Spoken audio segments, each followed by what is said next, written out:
Wow. I never realized how much gray I had in my beard.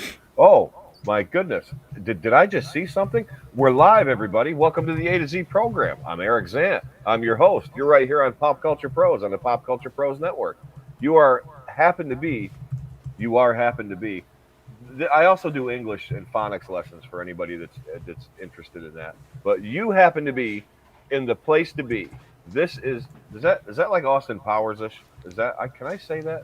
Does that make any sense?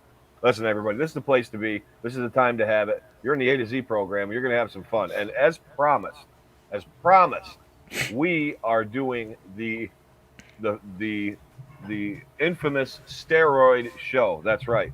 We are going to go through 11 or 12, maybe 15, but we got a top 10. We have the top 10 athletes who the biggest and probably most famous or infamous, would it be infamous? Athletes who use steroids. And this list is without a doubt. And speaking of without a doubt, I would not be here if it would not be for one man. And that one man is lurking. If you see my blinds over here, I built this stoop and a little room. And like, because David doesn't like my taste in music or sci-fi fantasy, so he asked to be away from me because it gives him anxiety because he doesn't like Star Trek or Lord of the Rings. Actually, he does. He loves it all. And I'm making all this up, and I do this because I absolutely love the man. But I would like to introduce to you the second the other half, the man who makes all this possible here at the A to Z program. Ladies and gentlemen, put your hands together, get on your feet, and recognize the producer who rules the world, Mr. David Waukee. Ooh, There he wow, is. that was a fantastic intro there. It You keeps know, I, getting better week in, week out. well, Dave, if you stop being great, I could do it less. But that's just the way it is. How you doing, Dave? Good, good, man. Just working like a dog down here. Cruises are getting back and rolling, so been rather busy. Rather busy. I imagine that because of the lifted restrictions, your industry is thriving probably more so than it was. I'm going to say, I know last year, but probably the year before because everybody's just like all hot to trot, getting out and wanting to do stuff. So, am I right or am I wrong? Yes, it's definitely picking up really quick. As for, let's say, Carnival, we've had one ship already going for the last month. And this weekend, we have our second ship that's going to be going as well. And like I said, it's just picking up month by month now. Wow, that's awesome. Now, is there like a captain that looks like the guy from the Love Boat on any of those ships? Please tell me there is. Hold on, I gotta see what this love boat captain looks like, and I'll tell you right now. Well, he's iconic, Captain Stubing, and if anybody knows what I'm talking about, he was the captain of the Love Boat. But I don't know why they make them wear those shorts, but they do. Does anybody look like him? Is there a captain like him? Um, Not really. I won't lie to you. No, but he looks a lot better than some of the captains on board. Oh boy, you must have like we got guys that look like Barbosa or like John Lennon or something. Like right. They, Excuse me, we're gonna pull into port. I don't know, but like that. they're mainly Italian, so they're Oh, you got Paulie and Tony Soprano driving a forget about it. We're not stopping here. That's pretty something like awesome. that. That's pretty awesome. Italian ship captains. Wow. That's I would have never guessed that. Italian ship captains. That's pretty cool. Um, Dave, has the weather been fair and decent for you and for the industry down there, or has it been? I know you've had some storms, and I know you had some. Florida's had some pretty rough weather over the past month. Has that hindered anything at all? No, it's actually pretty funny. Normally, well, down here, if you're not from Miami, if you are, you know this. It will rain here for about like 5 to 10 minutes, and it'll be a brutal storm. And then after that, it's just rainbows and butterflies. The sun is bright. You would never be able to tell that it rained. Wouldn't even know it rained. Wow. It does that here a lot. We live up in the Great North Woods. See, yeah, here's a misconception, Dave. Everybody thinks like when I say I'm using my pinky. Why am I doing that? Everybody thinks because when I say to people I'm from New York, like Timmy. Okay, Timmy's from New York. He's from New York City. He lives in the city. The rest of New York is like literally the woods. Like there's some big cities. You got Buffalo, you have Rochester, you got Binghamton, you have Albany, but like the rest of the state is very rural. And I think you know what I think. I think the origins of the hillbilly derive from up here, and I'm not kidding you at all. There's some scary freaking people up here. I mean, I've driven around some of these back roads. I've driven around all of them in my area, and I'm telling you, these hills have more than eyes. They have like lungs and a spleen and I don't know, like a brain stem. Dude. So Like are you there could like these? drive. Are those little rest stops like where you're like, if you stop there for more than like 5 minutes, you need to be worried? Yeah, because like you're going down like this road and you see like this like vegetable stand. You stop and you get your vegetables. Get your moon pies and your apple cider and whatever. And then like all of a sudden like you pull in there and you're like the girl's friendly that's giving you this stuff. Then all of a sudden like in the houses like the three four houses you see that are scattered. All of a sudden you like see this door open and somebody looking out. All of a sudden somebody's getting in their car but they're not going anywhere, and then all of a sudden somebody's walking off the hill, and it's like you're like what the fuck, great, horror movies really do come true. And like literally like I can drive down a road. There's a road in Windsor, and I'm not gonna, hey, Sam's here, let's just say hi to Sam. What's up, Sam? um Sam. uh there's a road I can drive, I can turn onto this road. Okay, I turn onto this road, and it's like I'm driving down, and it's a road you can't really drive fast down. You kind of got to be ginger about it, ginger. And by the time I get to the like, let's say a quarter of the way through, you got people like turning around, looking, watching me, like they see me coming. Then all of a sudden, all these other people start coming out. It's like you're in their area, you're in their. It's like their own little like sovereign country. And like if you stop, I mean, everybody's just going to circle around your car and be like, "Hey, what are you doing here? Can I help you?" They really do. There's places that do that. It's tight knit. It's And I tight can knit. imagine that. I mean, you are of, you're white, so I Hmm. can imagine like myself that I do not look white. I look like I'm either Hispanic or I can be even Middle Eastern. Sometimes depending on how crazy the beard gets. Like myself going like there and just basically being like an alien over Yeah, there, where they're just gonna be looking at me like, what is this guy doing here? Dave, you don't know how true. I had a friend, a black friend, and a friend of mine growing up, and like in our teens and late early 20s, whatever. And like he came around here once, and I we were driving around, and like we went. I can't remember what. Like all these little towns are all like connected by all these roads. Like my town, the next town, and like I remember like when we stopped to get gas, and like everybody, he's getting out of the truck, and everybody's kind of like just kind of like looking at him, like they'd never seen a black person before. And I'm like, what the fuck? Because that never really occurred to me. Like I never really thought that was a thing until it happened. And then like we go to another town, and like it's like there's nobody like at this. I think we went to like a diner or something. There's nobody around. All of a sudden, like we sat down. All of a sudden, like this place fills up, and everybody just kind of like going, looking over at us, and like whispering and stuff like that. And I'm like, oh my god, man, this stuff really happens. But it may be innocent, and I attribute a lot of it to unknown, because they just literally, these people grew up not knowing and seeing things like that. So of course some are scared, some are most are assholes, but like yeah, like literally like looking different, like than and it's fucked up. But if that's how it was, man, and it kind of sucked. Like it doesn't leave a good feeling in your stomach, man. Especially a guy like me who's like, I was never, I just didn't see things like that, or I guess I didn't take time to understand. You know, I thought everybody's the same, and if I liked somebody, they were cool. Yeah. I never cared to, like, you know what I mean. It never occurred to me like, oh, they're looking at this guy because he's black, or they're looking at this guy because he's Asian. It's like I never that never entered my mind until later on. You know, it's like somebody'd say, oh, you know, who's your friend, and I'm like what friend? You know, it's like I got tons of friends. You know, be specific. But yeah, to summarize, Dave, there is a little bit of that up here. Like I said, some of it is innocent. People just don't.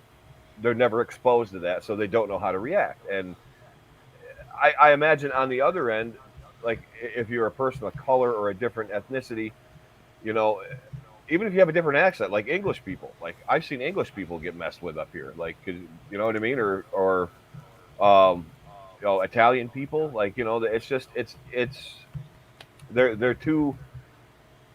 I don't want to say sheltered or secluded, but like it's just how it happens sometimes, and that's it sucks, but that's you know one of the big problems. And it was. I think things are getting better, but still, you know, that's just how it goes. But yeah, if you were with me, Dave, they'd probably be like, oh, you know, they'd see a goofy asshole like me, and then they'd see you. They'd be like, oh my god, these, you know, then we're dead. You know, that's probably what they would think. Yeah.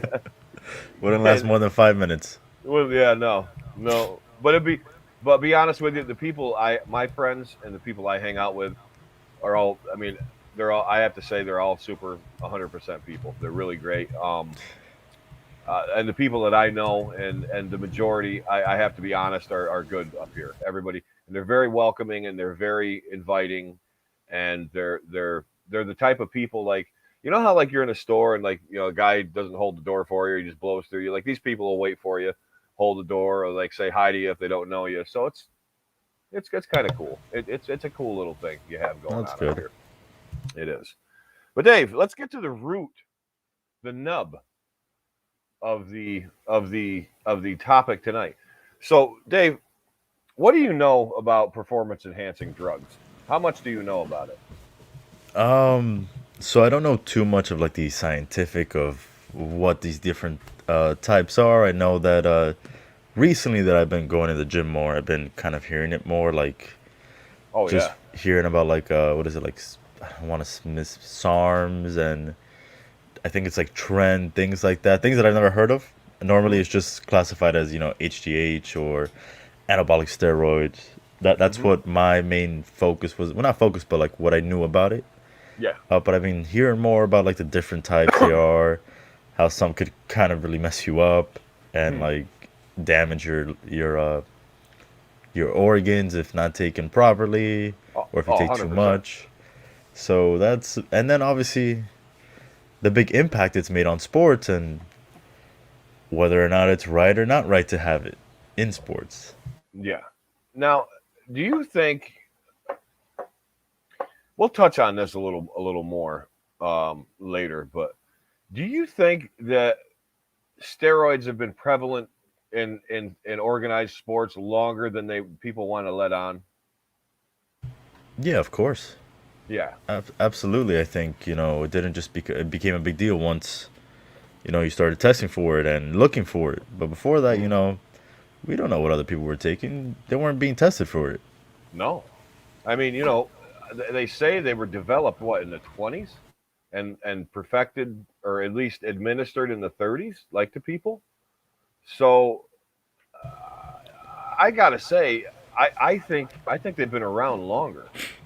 I don't think guys were abusing them until like the bodybuilding era and when sports really started getting glamorized. But I imagine guys dabbled a little bit. So Oh, for sure. And probably things that, were not safe and they had to like probably stop taking because they're like, okay, this is giving us good performance, but it's killing us. yeah, it's killing us. So on the heels of that, let's get into On the the heels of that, we actually have someone we knocking on the A to Z door. we do. And I was Yeah. gonna before we entered the realm of growth hormone and anabolic goodness. I think we need a big A to Z welcome here. I think we need everybody to stand up. I want everybody like I want you to stand up like it's the Olympic national anthem. I want you to pretend that I want you to pretend that the president is walking out to deliver the gold medal to the U.S. Olympic team. Everyone, I would like to welcome to you, and I would like to welcome him back to the A to Z program. Ladies and gentlemen, he is none other than the boss himself. Ladies and gentlemen, Mr. Steve Faraci. Yo, yo. He's here. What The boss. what a what an ovation. Guys, please. No. You up there. I see you, number 5. No, they're not stopping. You're not. Boss, These guys, this is like Hogan-esque. you just broke the meter, boss. You broke the meter. This is Hogan-esque. Boss, how you doing? How's things in your neck of the woods in Florida? They're in Florida, yeah. I mean, they're going. They're going. That's for sure. I'm sure Dave has caught you up to speed on how things are down here in South Florida. Yeah. Well, yeah. He said Rampant again. yeah, rampant again. The 10 seconds or the 10-minute storms, and then it's fine, and it's like the end of the world for 10 minutes, and then everything's good. That's that's basically what it's like up here. But we have the trees to protect us a little bit in the mountains or hills. They're not really mountains. Misconception. They're hills. So anyway, boss, we're glad that you're joining us today because we have our definitive list of gentlemen who dabbled in the world of performance enhancing drugs, specifically steroids. And we have a pretty epic list, and we're gonna go down that list for this. and we're gonna talk about these guys, and as we do, as always, I enjoy your insight, and we're gonna go through this, and we get these guys, whether people want to admit it or not, it made an exciting moment in whatever pocket they were in at that time. So you're already swaying this in a certain. You're skewing it for your audience. I'm not trying to. I know what audience. I mean, yeah, there's who, like 2 people, like, and a mouse. You know what I mean? And salute, David. David, what's going on? You all right? Dave, whoa. Yeah, I'm just low key dying a little bit back here. Holy cow, Dave, we need to get you one of those nebulizer things. I don't know. It's just that might break it up a little bit. You get me out of Florida is what you got to get me. Get you out of Florida.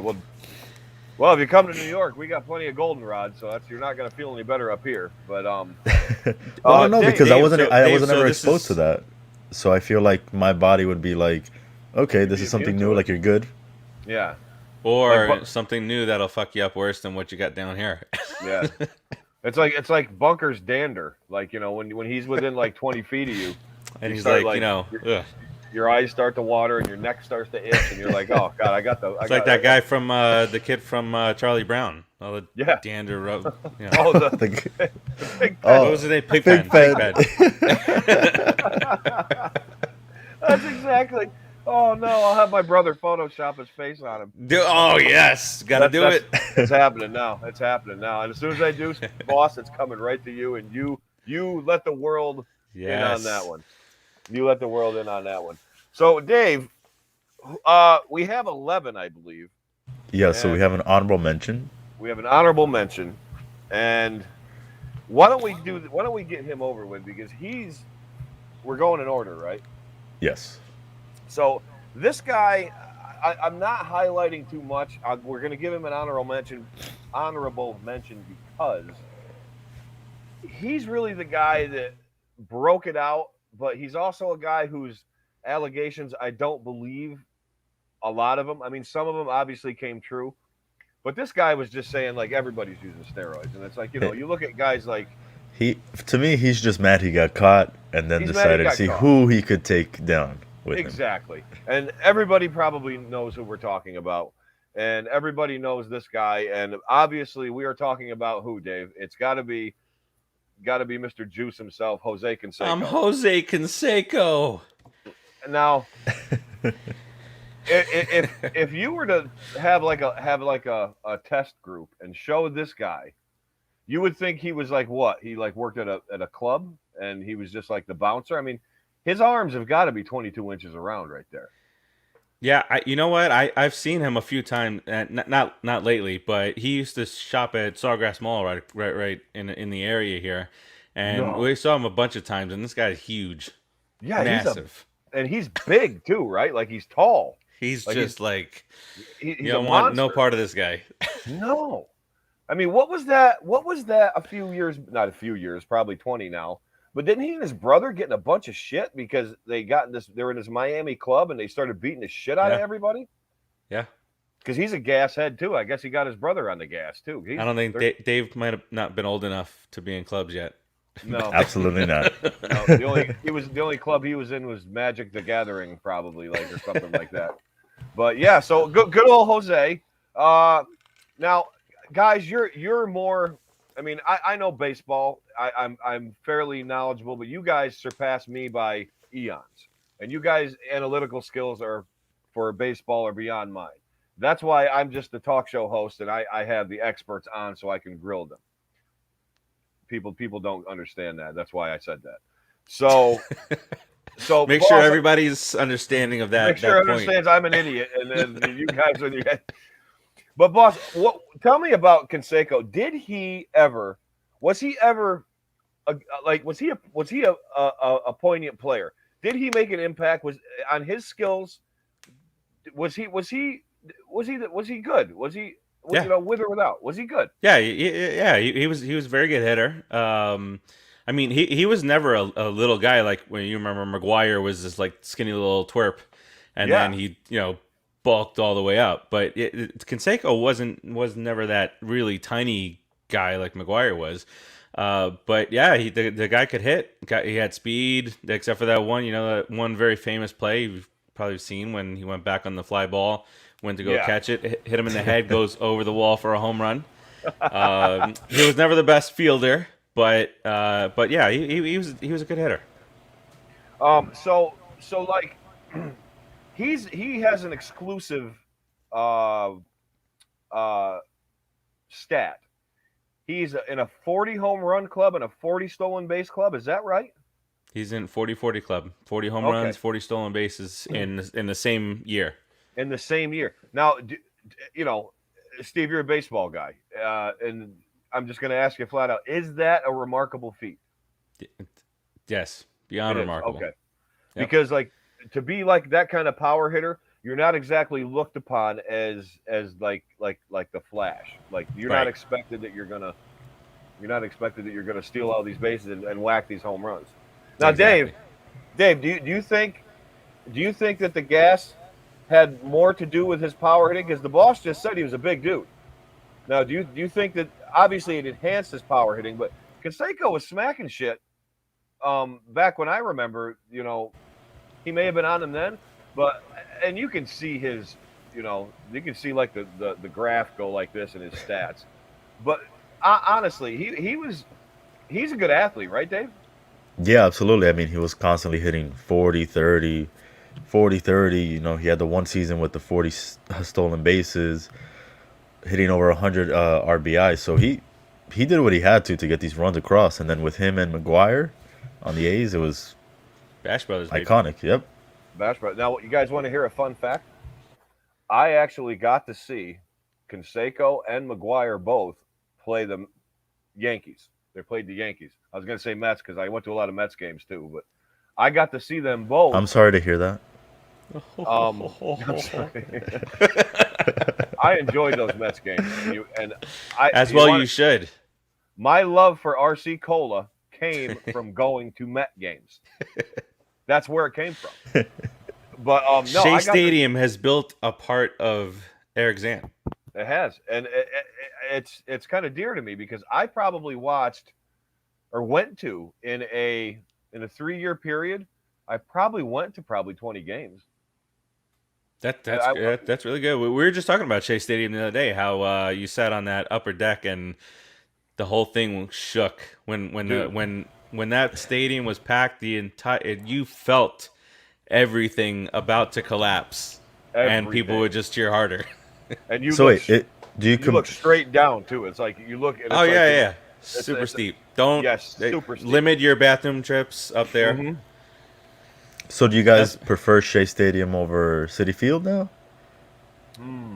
well, Shea's got the got the Mets lore, the Mets history, the Seaver, the Gooden, and that stuff.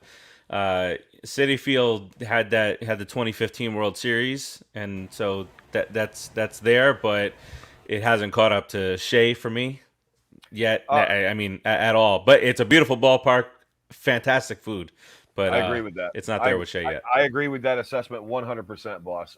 Shea's always going to be dear to me. I actually preferred Shea over Yankee Stadium.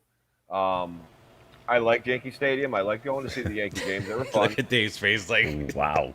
But I mean, there was that time where the Yankees had to play at Shea for 3 or 5 games because Yankee Stadium was falling apart. There were chunks. There were chunks of cement falling from the decks. There were, there were. I remember being at Yankee Stadium, and there were like sections like with the tape. You know, it looked like they took it from like a Law and Order set with their blood on it and stuff. Nice. It was like, it was crazy. But yeah, so that's old Jose Canseco, old Mister Gas himself, and he, like I said, he's a self-admitted. He has no shame. He basically admitted that he, you know, that we're going to use this loosely, quote unquote, cheated. Which, you know what? It's a sport. You're expected to go in with this on the same. You know, your skill is what makes you the athlete. So if you're expected to go in on that, then yes, you had an unfair advantage, and that's just how it is. So, Yep. I'm sorry, Jose. You were great, but you fucked up. You took too much. Then you know what? He beats his wife. He gets in a fight with Vi Sikahema, and Vi Everybody. Sikahema beats the shit out of him. Yeah, it's just come on. But But and when it comes to baseball or even football, basketball, whatever, what have you, with these steroids, I mean, the big thing here is the fact that they're able to bounce back so quickly or stay healthy. It's Yeah. not that he's going to hit it in another 50 feet. You know, the contact is the contact. You still Barry Bonds is an amazing athlete with great, amazing hand-eye coordination to be able to hit the ball the way he did. But with all these guys, Bonds and A-Rod, and I don't want to spoil anybody on the list, and Canseco and McGuire, they all started getting the injuries as soon as they started coming off of the steroids. So, you know, that played a big role. Robinson Cano for the Mets. He just tested positive for steroids, and last year he was on the field every single game, hitting home runs and hitting this left and right. It's not because the steroids helped him hit the home runs. The steroids helped him stay on the field. Yeah, it was like with Andy Pettit, same thing. He would use it to Andy Pettit. rehab. He didn't Yeah. use it to get better. He used it just to rehab so he wouldn't have to miss so much time. Right. probably Clemens too. He was the old bastard. You know, he's a great big guy, and he's throwing 95 still, and he's Well, like, what, Clemens 40? also got the roid rage part of it too. Yeah, he got his These other guys, you know, Yeah. McGuire was always a happy guy, and Sosa was a happy guy. Yeah, But Ken Caminetti, you know, happy until he until committed it suicide. all but- happened. But like, So- but yeah, he just you know, ballistic, man. Like Clemens was. How do I you mean, throw a shard of a baseball bat at somebody and say, I thought it was the ball? But if you read his lips, after he threw the thing at Piazza, he says, I thought it was the ball. Like, something's So wrong he's- up there. Yeah, he was off his rocker, and I would have loved it if Mike kicked his ass. I would have loved it.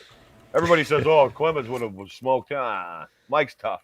Don't discount Piazza. Don't discount Mike. Mike's my guy. Hey, Hall of Famer. I Mike- think Mike- catchers are some of the toughest guys out there, man. To be on your knees like that. Oh Mike's God. my guy, man. I always love Mike Piazza. I always will. He's always been one of my favorite players, and that's never going to stop. But speaking of never stopping, Dave, we have a number 10 here that probably personifies steroids in bodybuilding and wrestling. And why don't we just go right ahead and lay that right out right now? We are talking about none other than the man himself. It is superstar Billy Graham. Now, boss, That was There is close. absolutely no way in hell you can look like that without putting some kind of freaking monkey urine in your ass. Like there's no way you can look No like that. doubt. Look at him. And his bicep as he's flexing reminds me of the way Scott Steiner's biceps look also. They don't look natural at all. They No, look almost like implants. almost. And there's another funny story behind that. Have you guys heard of synthol? It's that liquidy stuff that you can inject into your muscle, like right around the muscle itself, and it expands your arm. Is that like Well, fix a flat? kind of like Fix a Flat, or like or yeah, exactly like Fix a Flat. What it does, if you use it see, all these guys use it stupidly, and they have these like, you already know that it's full of that shit. But if you use it right, probably like that. Well, a superstar's too ripped for it. He probably didn't use it, but there are bodybuilders who do use it to cushion around the muscle as it gets bigger, to spread it apart a little bit and give it that Mm. bigger look. So I'd say properly. There's really no proper way to really use Properly it for its intended for its use, intended, I yes, guess, purposes. for its intended purpose. But Superstar is a self-admitted abuser of steroids for 30 years. Now he started in the early 60s and did not stop until like they early not so at least 25 years, the 90s. So Superstar just never It's a got very off the long time. gas. That's a long time. He's kind of got hair like me if I grew it out. It's got the big forehead and like that. Yeah. Is that what I would? I'd probably look like him because he looks old for like 30 years old right there. He really does. But there's no denying that he is jacked. I mean, and you got to remember something, Dave. This was in an era where guys did not look like Billy Graham. You had Dusty Rhodes, you had like the wrestler Bob Backlund, you had, Bruno was just a big guy, but he was a little squatty Italian guy, Italian strongman. Nobody walked out looking like that, and I bet you the first time anybody was in the garden and saw Billy Graham walk out there, they were probably like, "What the fuck is going on here? Where did this guy come from?" Because you don't see guys like that much. It's just crazy. Like Steve said, look at his arm. Look at that. Like, what the hell? How did he It's do not that? even. It's not even symmetrical. It's like No. It's like it all like went this way and like growing bunched wrong. up. Yeah, it's growing. There's just so much to unpack there too, because it's like, okay, you can look at his arm, you can look at his bicep, you can look at his forearm, but then you can look at his chest and like his waist is just like narrow. It is. It's like as big as. Look at his under. I mean, Jesus. Like, It's lats. do we have muscles there? Some people do. It looks like they kind of just grew. Do we have on their those? own. He could probably like glide. The superstar's gonna Jeez. glide down, baby. Yeah. I don't know what the hell how ever the hell the superstar. He always rhymed. He was like the first rhymer. Him and Dusty Rhodes. But yeah, old Superstar. There are photos online showing him working with Arnold and training with Arnold. Superstar actually competed in the third or fourth strongest man. He didn't place very well. Oh, actually, he was like sixth or seventh or something. He did okay. But Superstar has got some cred still. Like I said, he trained with Arnold. He was the WWF champion. He competed in the World's Strongest Man. Superstar's been around, but Superstar, like every wrestler, had the vice. And like Steve said, with the baseball players, it's not that they're already good. They're already the highest caliber player. Hand-eye coordination. All their reflexes and skills are just on point. Superstar was a great athlete, but he, like Steve pointed out, he started having, he'd tear this tricep, and then his hip would go out, and then he'd tear a muscle in his back or his leg. And when you're off them and you're competing at the level you are and trying to keep things up, you're just gonna, like Steve said, you're just gonna keep tearing shit, and it's just not. You're just gonna be injury prone. Like he's got like 7 hips and like whatever, 7 hip replacements and like 42 knee replacements, and I don't know. He's probably had like a thorax replacement. I have no idea. Like that, I've never seen anybody with a chin like that in my life, other than Jay Leno. But There's my boy Frank, Terzio. Terzio, what's up, Frank? Hey, Frank, thanks for coming That's the in, man. MVP. That's right. That's right. But so what do we think? Superstar, like, I mean, is he? Boss, you're a big fan of Hogan. Is this what did when Superstar hit the game? Did he set the tone for guys that wanted to work out, that wanted to be big, and like did these guys specifically probably McMahon saw like holy shit? I mean, there's nobody like this guy, and everybody's he set the tone, didn't he? Like he for sure did. I mean, you look at Hogan, who I mean, if you put him next to Superstar Billy Graham, I mean, it's like this is a transitionary situation here. And then that then you lead into the monsters, right? And the Ultimate Warrior and these guys like that, and that's what McMahon wanted then. Mm-hmm. McMahon fell in love with steroids. He did, and my God, I don't know why Vince isn't on the list, but Vince was definitely on him. I mean, when you're 60 years old and you got like this orca whale on your back, you know what I mean? It's like, come on, man, that's not natural. That's not natural. Terzio says he slapped Superstar in the back of the head at the Garden once, and he got thrown out. And they asked him if he wanted to press charges. He said no. Wow, Terzio, that's a legendary story there. Like that is a legendary story. That's some balls right there. That is, and hitting Superstar in the back of the head. You should have hit him in the back of the head and then pointed at your ex-wife and say it was her. I would not hit him or even try it. Shoot. No, Superstar looks pretty tough. Not me. So that's Superstar Billy Graham. That's the elusive number 10. Our next guy, oh boy, there's a lot to unpack on this next guy. The boss is going to have a good time with this. And Dave, before we reveal the name, do you know much about this next guy that we're going to put up? I actually do.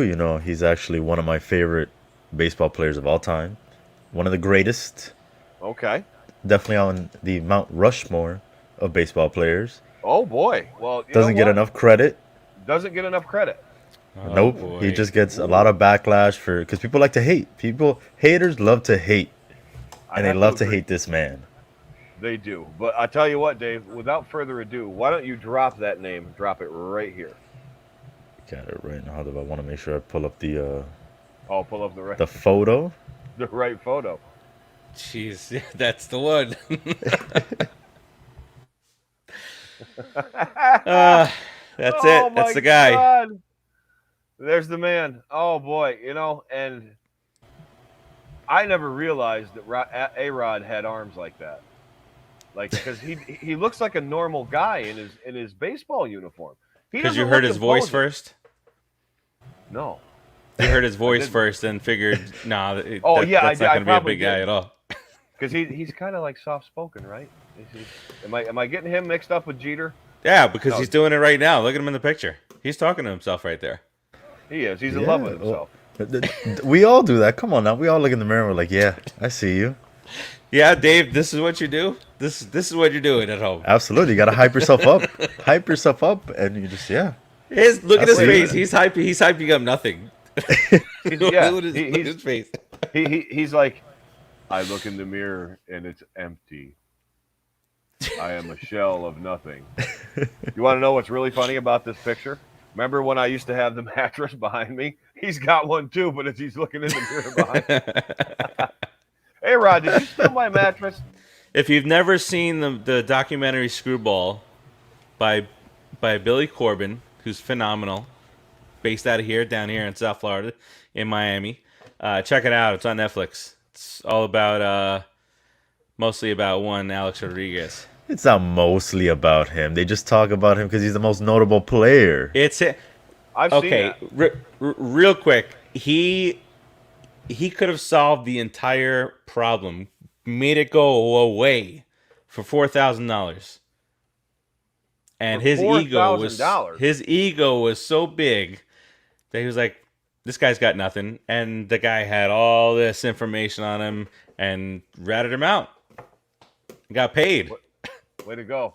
Way to go, A-Rod. $4,000. A-hole. A-hole. Like that. What a douche. You know what I mean?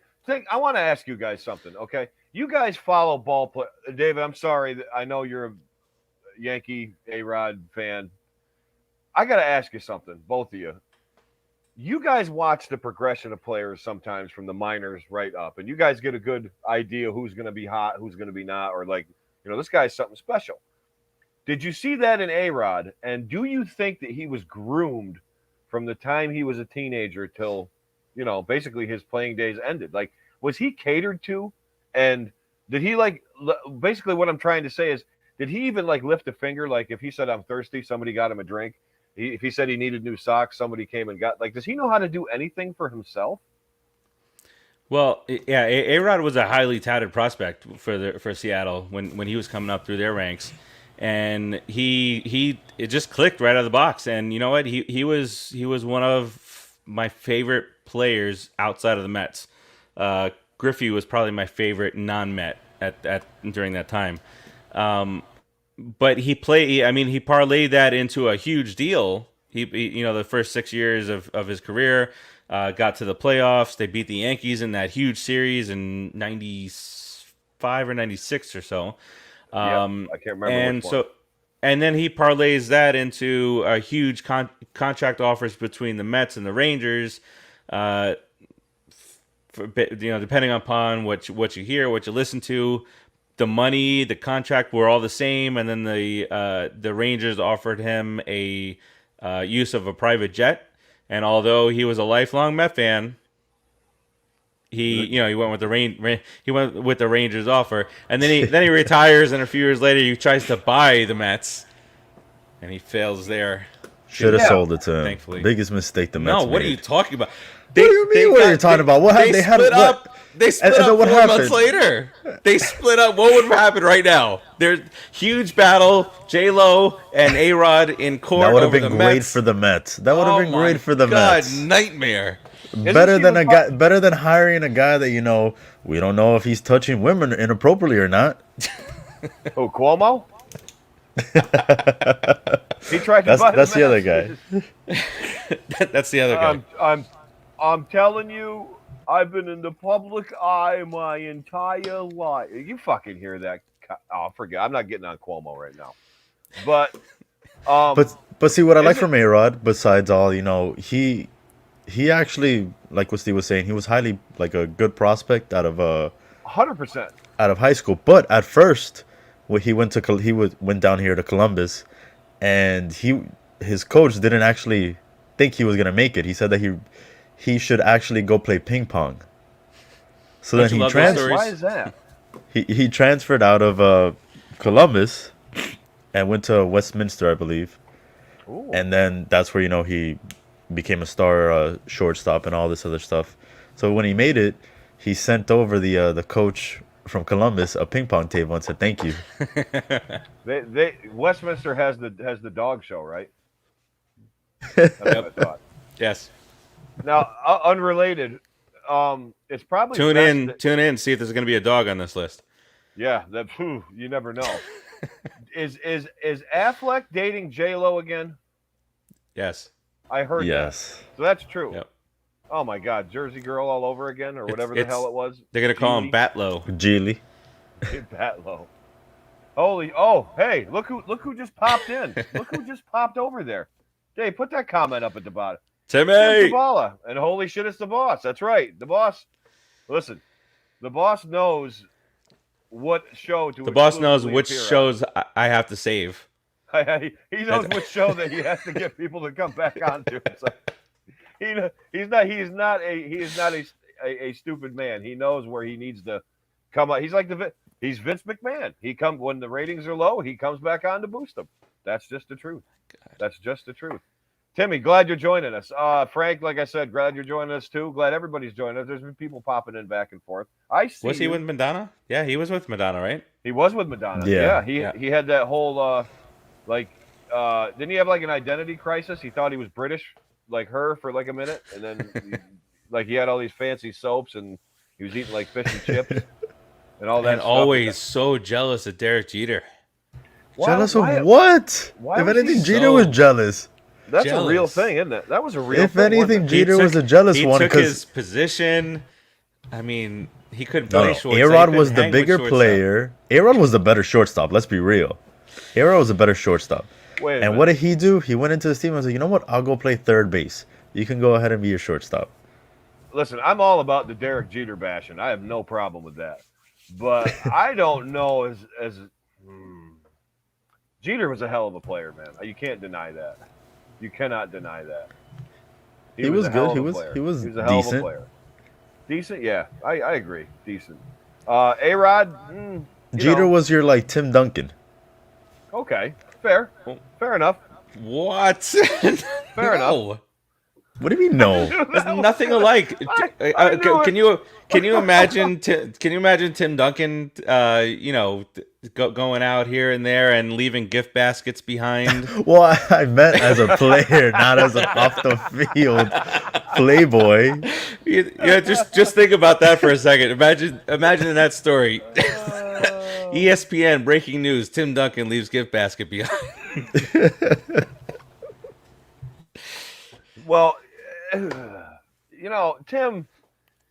You see what Timmy said? A-Rod had no choice but to play third base. No choice but to play third. No, Jeter said, "Bitch, get over there." He could, if he wanted to, he could have fought it, but he chose not to. He wanted to, make everyone happy. Jeter, come on, guys. A-Rod was the better shortstop, for real. Terzio, At that time, Madonna's dated everybody up there, including you. That may or may not be true. To really break this down, now A-Rod was kind of a pussy about all this because he, like you said, boss, he could have made it all go away. He could have put the lid on it and everything would have been all right. But he had to keep saying. I mean, at least to my knowledge, he denied.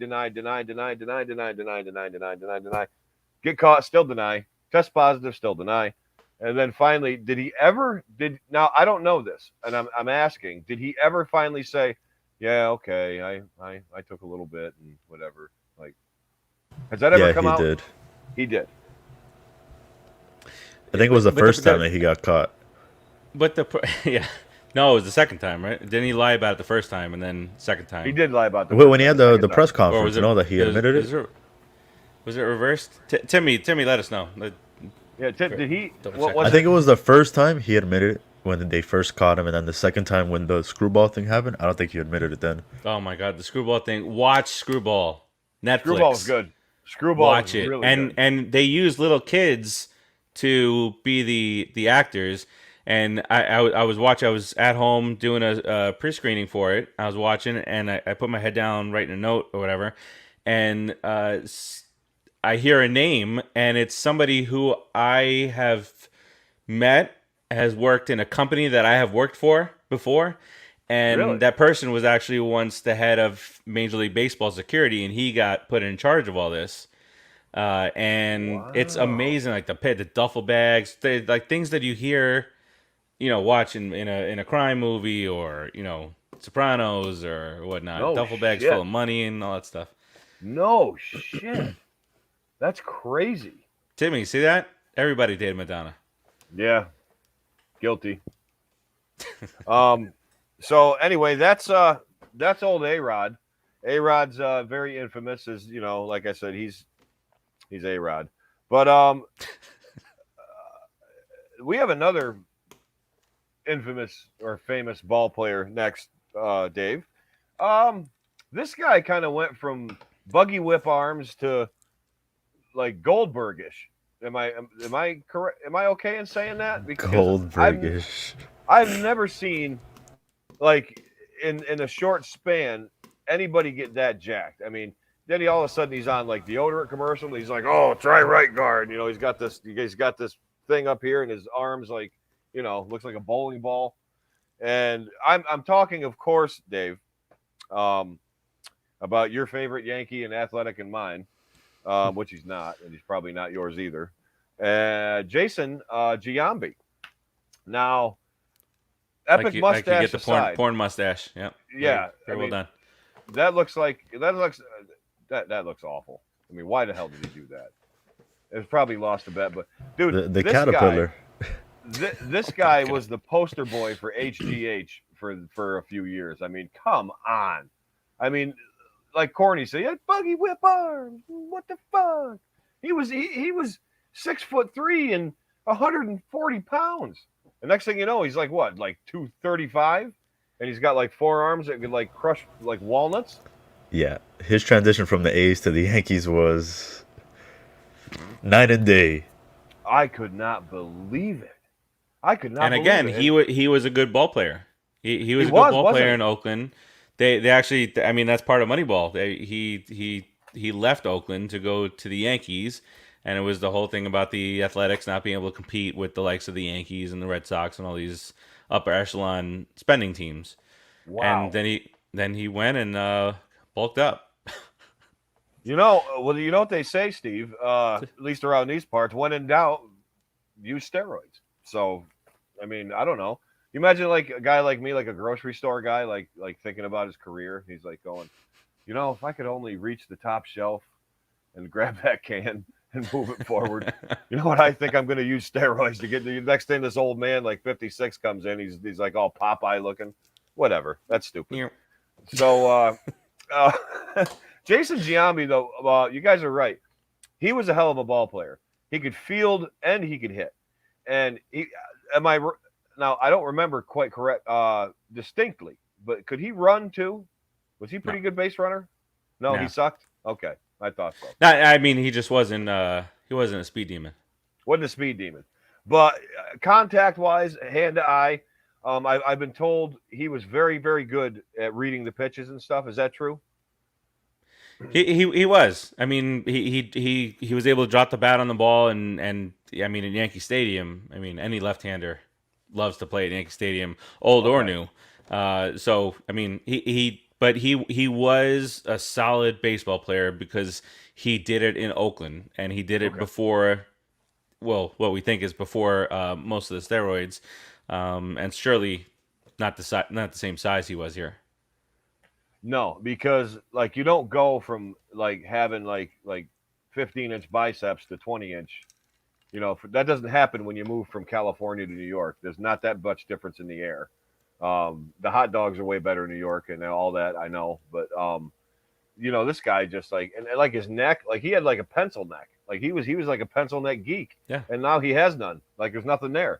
There's just a mustache, a little nose, these giant forearms, and his forehead. Did they have to modify that helmet for him to get that on? Because I mean, you can see his forehead from here. I Like think him and a couple other guys, that brow. I think his brother got in some trouble with the roids also. I think. Jeremy did. Yeah. Yeah, I think Did so. he? Yeah. Yeah. Because I believe he got in trouble before Jason did. Yeah, it might have If been. memory Yeah. serves me correctly, yeah, I think he got in trouble before, and I think that's when old Jason started sweating and he grew the stash to stop it all from getting down and what do they say, swallowing your own tears. You imagine swallowing his tears, you'd wake up in the morning with like bumps all over your elbows. It's gross. That is gross. Dave, Jason Giambi, good or no? I mean, I liked him as a Yankee for a little bit, but come playoff time, he never really showed up, so wasn't too happy That's about the him thing. in Yeah. October. So, oh my God, Frank, What's Frank saying? he's Doctor. Well, first the 17. Okay, Dr. D. David Schultz was a steroid user. Oh, and the one above it really got me. I got my 30. No, the one below that, Dave. The one 17-inch Yeah, the biceps. 17 and a half an inch of brain. That's awesome. I love that. And you want to know what's funny about that? There's a lot of people don't know how big 17-inch biceps are. They're big. The normal person has like a 12 to 13-inch bicep, like a normal guy. Maybe some guys who are a little bigger have 14. Like a 17-inch, like just to put it in perspective, Ric Flair has 17-inch biceps. That's a pretty big arm. No Pretty big offense to Bert out there. No offense. No offense to Bert out there for why has Bert got 14-inch biceps or something? Okay, Bert's kidding. a buggy whip. Okay. Poor Bert. I love picking on him. So that's Jason Giambi. He was the poster child for masculinity from California to New York for a short period of time. Gave us some memorable deodorant advertisements. I always laughed at that. That was so great. Yeah, Dr. D did slap John Stossel. That was pretty funny. I remember when that happened, and I almost had my dad convinced that wrestling was real after he did that because he goes, "Holy shit, that guy really hit him." I was like, "You're damn right he did, Dad. Look how big he is." But on our next list, or on our next name on the list, I should say, is an infamous fitness guru. He was a professional wrestler, always in good shape. Have to say, this guy's genetically gifted as it is because I saw pictures of him in his pre-gas days. The guy's like 6'3", 250 pounds without any enhancements. So, like, he's a gifted genetic freak.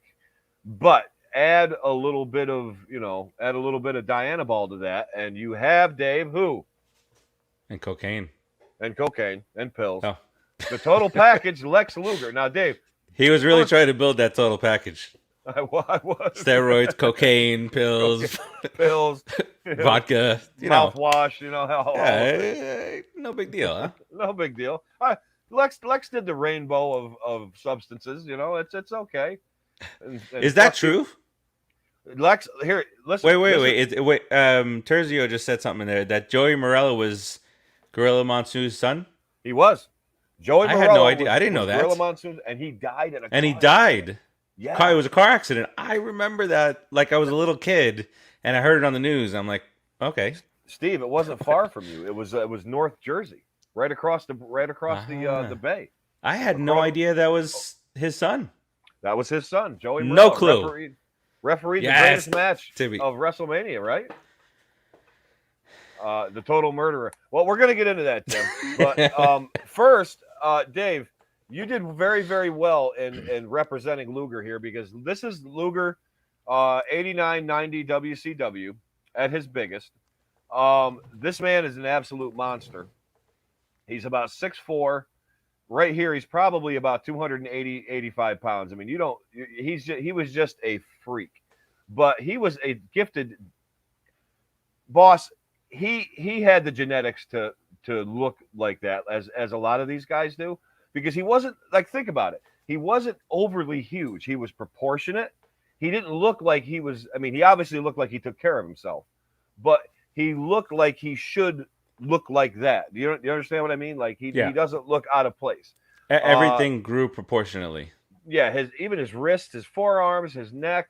His neck, I even think a little bit, around his the cranium, cheekbones, his the dome. cranium, Dome. his dome. Yeah. And by the way, he gets a gold star for the '80s feathered comb back mullet. Like, my boss actually still has one of those.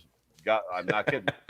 And but no, Luger was now. Here's the thing, boss. You mentioned about Luger and the substances. Now listen. In the beginning, and Jim Cornette has went on and told the story about this. He goes, Lex was never a party guy. He never partied. He always watched everything he ate. Like, you would be eating a cheeseburger, Lex would have these chicken breasts in like a plastic bag, and he'd be cutting them up and like eating like broccoli, all for the whole time until the great days of WCW when the NWO and they were on top and everything was going. Luger left his wife. Elizabeth left Macho. They kind of had their little fling. Liz was kind of depressed, and she was, going to the bottle. And, Luger kept pulling tendons because he was using steroids. And, one thing leads to another. You get a bottle of pills, and you get a bottle of uppers, and you get a bottle of downers. And you know what I mean? So it was almost like the unperfect storm for that relationship. Because Liz had problems and she started to abuse things. Lex was starting to abuse, and it was uncharacteristic of him. Like I said, he was Mr. Clean. Like I said, and he even admitted how he did steroids. Did you guys ever hear about that? He would go to the doctor and bring the steroids that he got and show him and be like, look, how do I do this correctly? And they're like, okay, well, if you're going to do it, thanks for being honest.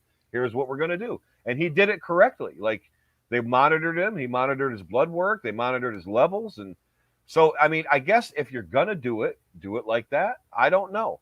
But shame on you, Lex, because not shame on, you can't blame him. You know what, boss? Tell me something. Do we really blame Lex for Elizabeth's death? Is it all his fault? You can't say Dave it's says no. all his fault. I mean, they're both adults and whatnot. But you know what? I feel like Lex Luger, based on what you said, fell victim to. There's that, the group of young people that don't necessarily get to be young or for whatever reason. And then it catches up with Mm. them later on in life, and then, oh, look, there's weed. Oh, look, there's cocaine. Oh, look, there's pills. I've never tried any of this stuff before. Let me just try it, see how it is, and I then think you're right. there you go. I think I if think you're Lex right. would have won the WWF Championship like he should have against Yokozuna, he wouldn't have gone down this path. He would have been champion. He would have been the new Hulk Hogan, not Bret the Nobody Hitman Hart. That no wanted one him to be wanted the to new see Hulk that. Hogan. First of all, nobody wanted to see People the wanted it. whole We wanted to see the Lex Express go down narcissist, Lex 95, Luger. down Boring. Route 60, whatever. We wanted to see the Lex Express. Timmy got to see the Lex Express. Ask him. Yeah. That's one of his most memorable moments. Met him in the What airport. a great hero. Cheats every match. He cheats every single match. with the yeah, knocking him out with the implant forearm. So I guess out of the gate, Lex has always been a cheater. So you know he was on the dreaded path to the scourge. But you know what? It's a shame what happened to Miss Elizabeth. Obviously, when your mind is altered by substances, your decision making isn't the best. His Yeah. obviously wasn't because he thought she was taking a nap. But I think I mean, and we all have an inkling of when something's wrong with someone else. Like it's like like all right, they're acting weird, you know. But obviously, being in that state of mind, he didn't, and he couldn't make that decision. So yes, it's partially his fault. It's partially her fault. I know Tim, because of his ultimate, his he's the Macho Man through and through. He's Tim's greatest hero, and I understand Tim's why he's bitter about that. I do, but you can't blame Lex. Lex paid for his I side quote with Macho unquote Man on sins. this one. You side with Macho on this one. Okay, that's Yes, fair. That's absolutely, fair. 100%. But Lex paid for it because Lex had a spinal stroke, and it debilitated him from about the pecs down at first, and then he gained use of his upper body again. Then I guess he walks with a cane now, and he can get around. So, and of course, Lex saw the light, and oh, whenever nobody likes you anymore, and you're in trouble, and you go to jail. Well, what's the only thing you have left that's going to make people like that like you? Well, Jesus, and he found him, and I guess he lives with him in a small apartment in Buffalo, New York. I don't know, but Lex seems happy. Good for you, We've Lex. all had our imaginary friends at some point in our lives, right? Yeah, So, you can is watch Lex a Hall of Sesame Street Famer? too. Is Lex a Hall of Famer? Ooh, good, boss. Hall of Famer, yes or no? I think I said no to this, right? Didn't I? I think you When did. when we when we did that, when we were talking about who belongs and who doesn't belong in the Hall of Fame, we were going down that list. That's right. You kicked Lex out. You I think kicked I him out. did. Dave, did you keep Lex in? I say Lex is a Hall of Famer. You know what? I'm going to break the tie. I think Lex is a Hall of Famer, and I'll tell you why. He was the first WCW champion when it transitions from NWA. That's significant. He had a good run. He was a horseman. He broke the horseman up. He went over as a face. He came to WWF. He did the whole narcissist thing, which is dumb. Then he went to the All American, which didn't work. Mishandled, yes. Next, Hulk Hogan. I think if fate intervened in a different way and Vince saw a different gimmick or not gimmick for that, for lack of a better term, we may have saw the shift a little different and things may have ended up different, but they didn't. Lex is a shitty worker. He knows he is, but Lex isn't a shitty worker. Lex, I guess, in the WWF didn't have that it. And But what kind of persona do you think would have worked for Lex Luger? you know what I honestly think, boss? I think that if he went to the yellow or the red trunks or the black trunks and the white boots, and he came out as the total package Lex Luger, gave him a little bit of an upbeat rock music again, and keep it current, keep it with the times. I think he would have went over like Rover because I think so too. I think with the Kerry, black and white, like yeah, the way I picture Lex, I know like we have different ways of like his whole entire career, but one of the most memorable is right after that, his first introduction back into WCW on Nitro, where he's standing in the mall. He's just standing there with his like all the dressed up, the long sleeve shirt, and just looking, and you yep, just okay, you can build off of that, and that right there was one of those moments you didn't know was gonna happen. And I feel 100%. like you can build off of that. It just never was because then you had all these other guys transition over. I had read that Vince McMahon wanted Kerry Von Erich to ascend to the top. He had always been in love with the Von Erichs. He Would have loved made sense. Kerry. Kerry, because remember, boss, Kerry had the body. Kerry was built like a brick shit house, and Kerry could I work. love Kerry Von Erich. Oh, he's one of my. He's I was a probably huge my. fan of this. Other than Piper, Kerry's probably my guy. Now Vince had high aspirations for him. He wanted him to ascend. He really wanted him to come to the top, which I think Kerry could have had Kerry not had the demons. Yep. Oh well. But I think that seeing Luger, Vince thought, well, here's Kerry part two.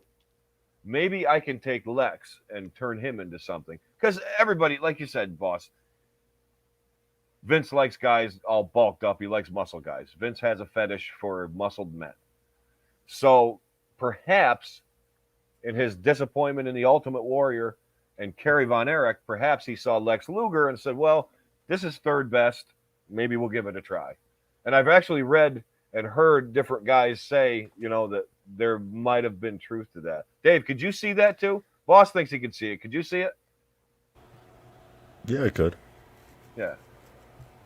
Yeah, you could. Yeah, but outside of like a bodybuilding guy or like you guys said, the total package, I don't. He doesn't have much versatility. He's not. No, exactly. But neither did Hulk Hogan. But No, Hulk he didn't. Hogan, Hulk Hogan was Hulk Hogan, and He had it. He Hogan knew how to had read the it. audience, and I feel like Lex oh yeah, doesn't have that. He didn't. And you know what? As fans, let's put ourselves as fans.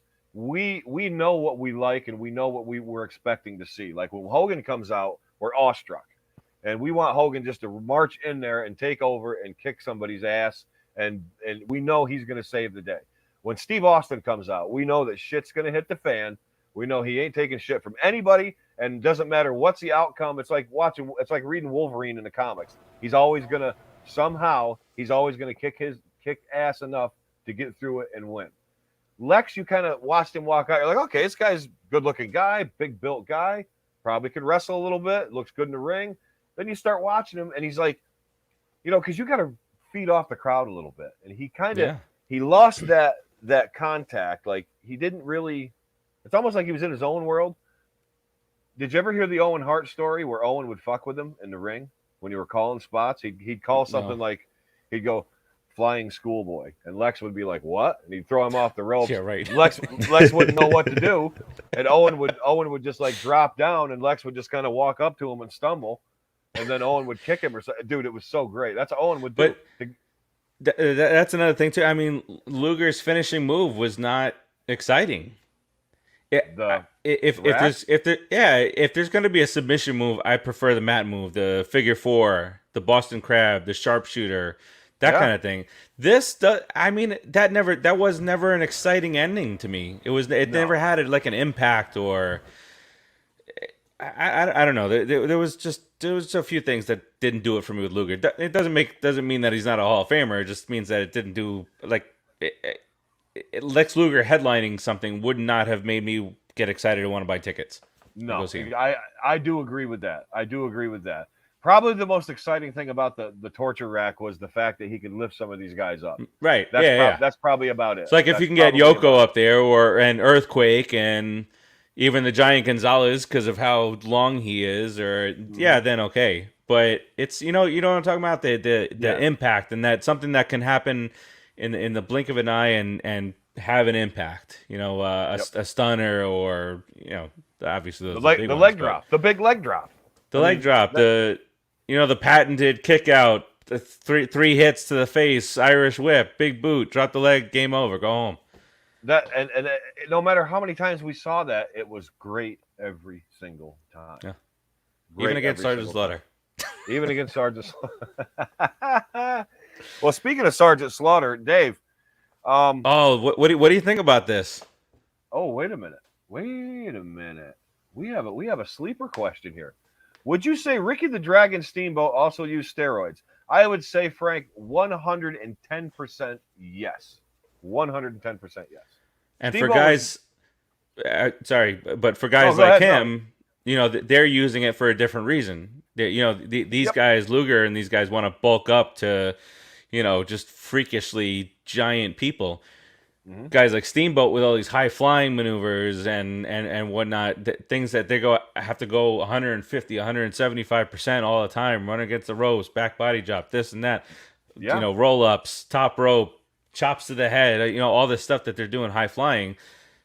That's going to take its toll on calves and hamstrings and all that stuff. It really is. And like you said, he's got to heal from all this stuff because the Steamboat's like boom, boom, boom, boom, boom. Steamboat, Frank, or yeah, Frank. What do you think that did it in your mind? You asked the question: did it hinder Steamboat? Because like the boss just explained, it he complimented it well. Like he didn't.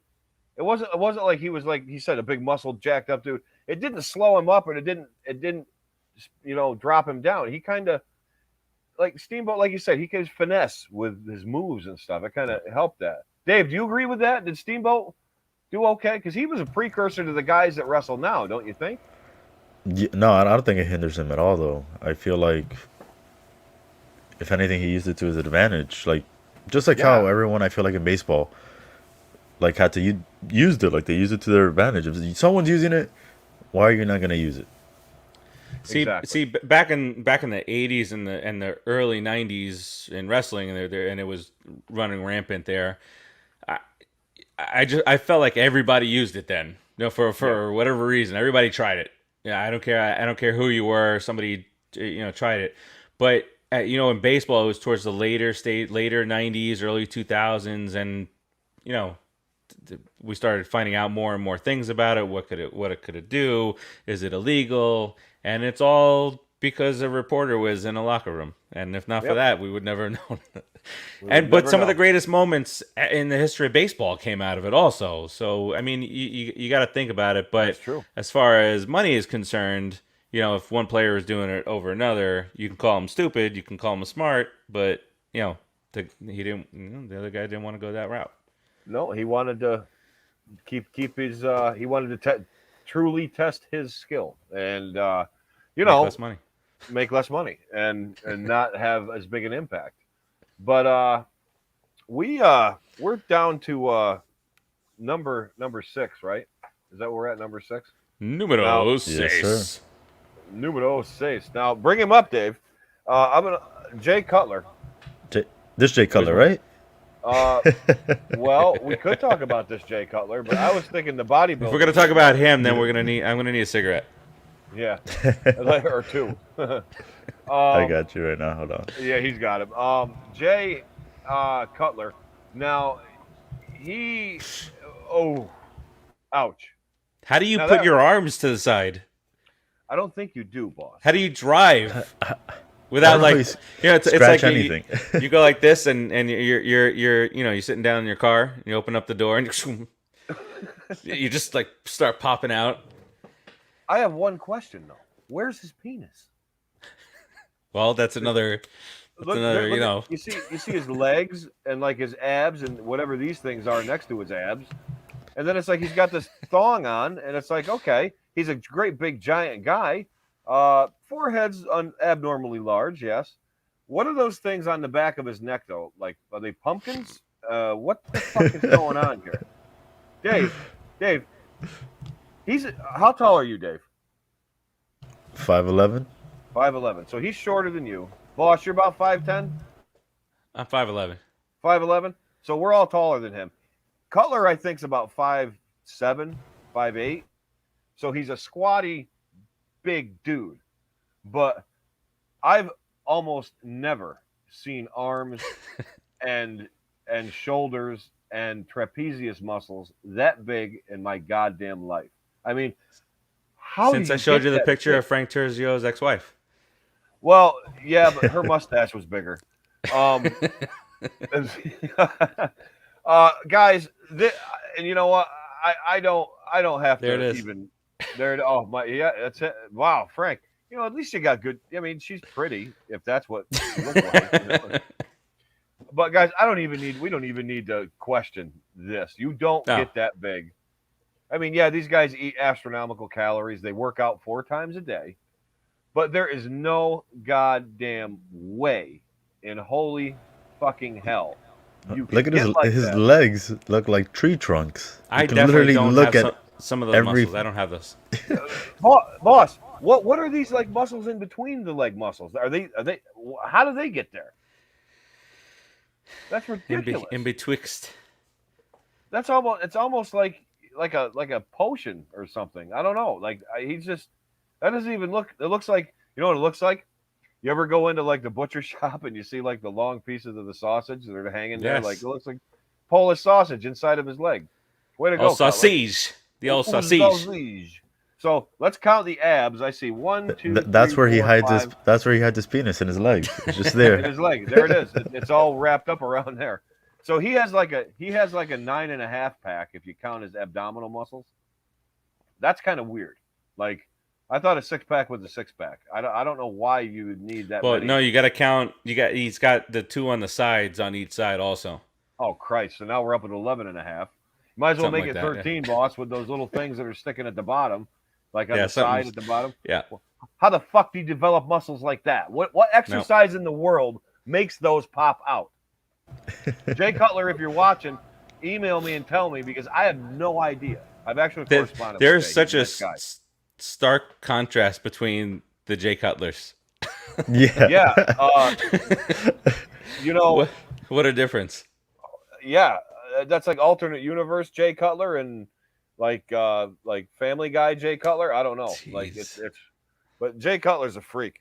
Um, I want to get rid of Jay Cutler and go to our next one, Dave. Because I've been waiting. Me too, Um, Frank. I've been waiting. A 6 pack of beers for me, Dave. I've been waiting for our next guy to come on this list to see what the boss has to say about this guy because this guy was always one of my favorite football players, and this guy um, personified rage in the '80s. And when you get the picture ready and put him up, I'm just going to let the picture do the talking. Of course, I'll introduce him. But, boss, how could we have a list of steroid users without Lyle Alzado himself? Oh my God. Now, he was the personification of a crazy maniac football player that wanted to tear you in half. Look at his eyes. He's like what's it called from the replacements? Yeah. That What the hell's his name? Fuck. guys, I know he's what you're like, go talking give me the about. ball, go give me the ball. Anyway, Yeah. yeah, There's nothing. There's nothing there. There's like his whole body. There's like steroids up to his nose, and then like his brain's kind of like floating around, and like the rest of the testosterone that can't be distributed through his body. Now he's just like Alzado, looking out there. It's just like yeah, he's thinking is, I want to kill him. I want to kill him. I want to kill him. I want to kill her. I want to kill their family. He was a maniac. He was a freaking maniac. Alzado. Now, Dave, do you remember Lyle Alzado? Dave, you okay?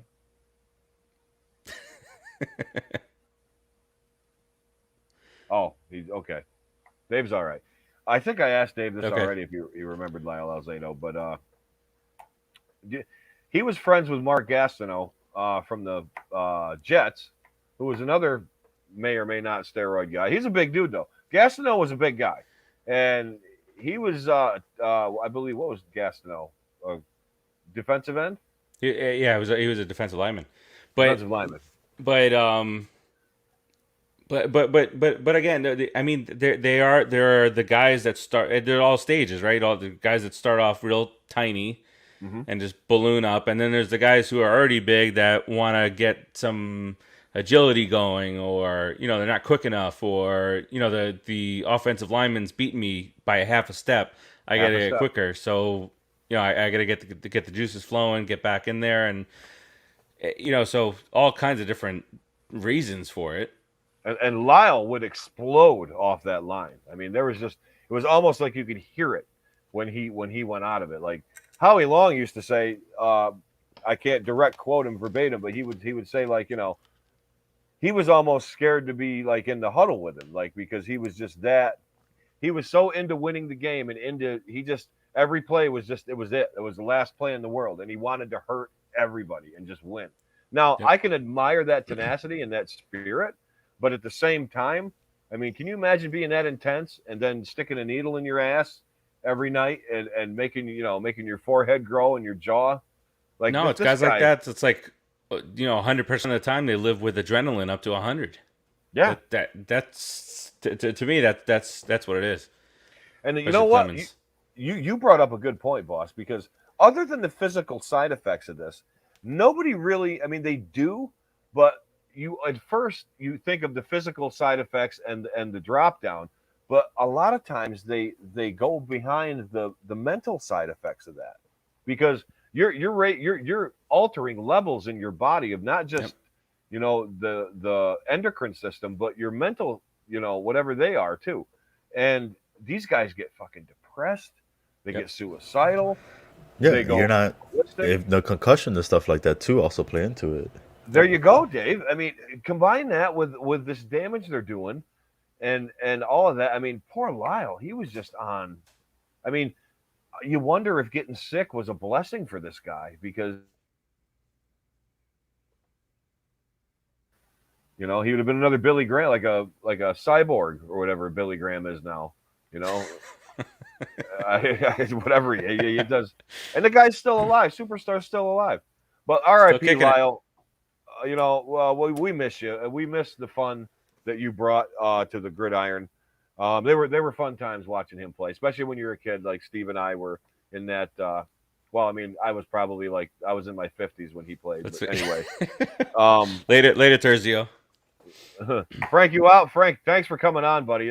We absolutely had it was a joy having you on. Please come again. Watch the rest of our shows too. You're not going to be disappointed. But not we spoke of this man earlier, and Dave, you I think alluded to the fact that, or no, it might have been the boss, but you concurred. This guy was a phenomenal athlete, and I almost think that he should never have even thought about touching the steroids because I think he would have had a stellar and a Hall of Fame career without it. And of course, I'm speaking of the one and only the asterisk home run king Barry Bonds. Guys, I'm gonna let you chew on him for a minute because you guys you guys are really you're baseball guys. You followed this guy probably from the time he started until everything stopped. But give me, and I'll start with you, boss. Give me your take on Barry and what it means now for him to have that record, but to also have now. I don't know either. Did he admit to using steroids or not? So, boss, go ahead. Barry Bonds. No, he is not. But look, Bonds has always been a great baseball player. He was great with Pittsburgh, and at the time, there were only two divisions in each league. So the Mets were in the same division as the Pirates. So it was a rivalry. And actually, in 1990, the Mets finished 2 games behind the Pirates.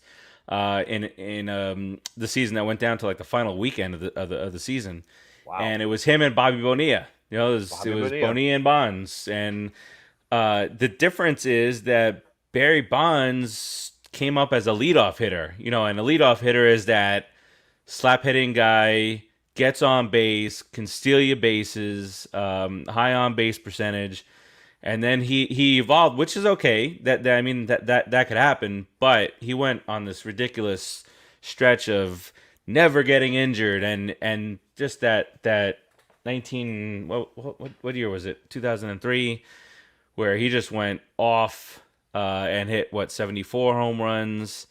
I mean, unbelievable. it was that's when it started. Things started becoming like a joke. Like, okay, in '98, McGuire hit 70, Sosa hit 66 or 68, Something like that.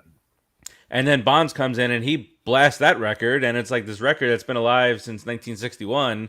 And now all of a sudden, everybody's doing it. This is it's making a mockery of things. Yeah, it really and was. And so, look, I don't think he needed it. He probably would not have had the same numbers that he ended up with, because a lot of that came after the age of 40. Yeah. And it's just that's just not that doesn't happen.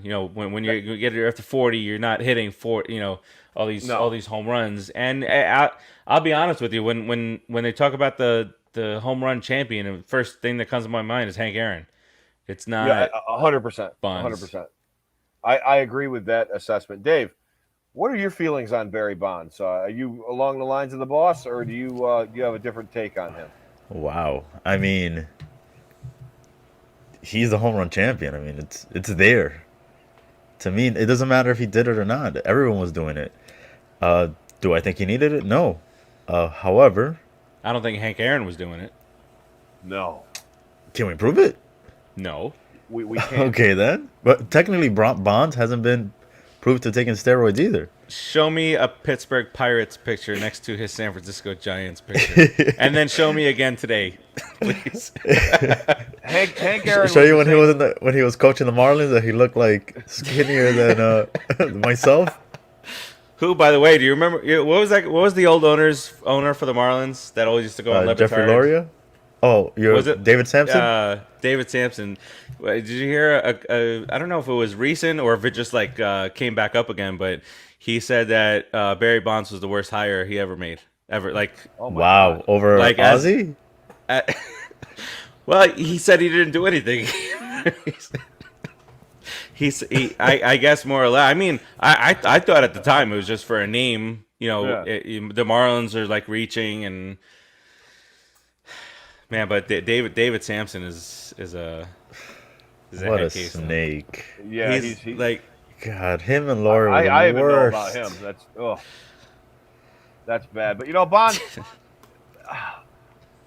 I agree with the boss. The excitement turned to okay, this is oh, come on, you know what I mean? All right, this guy's 42 years old. He just hit his 73rd home run.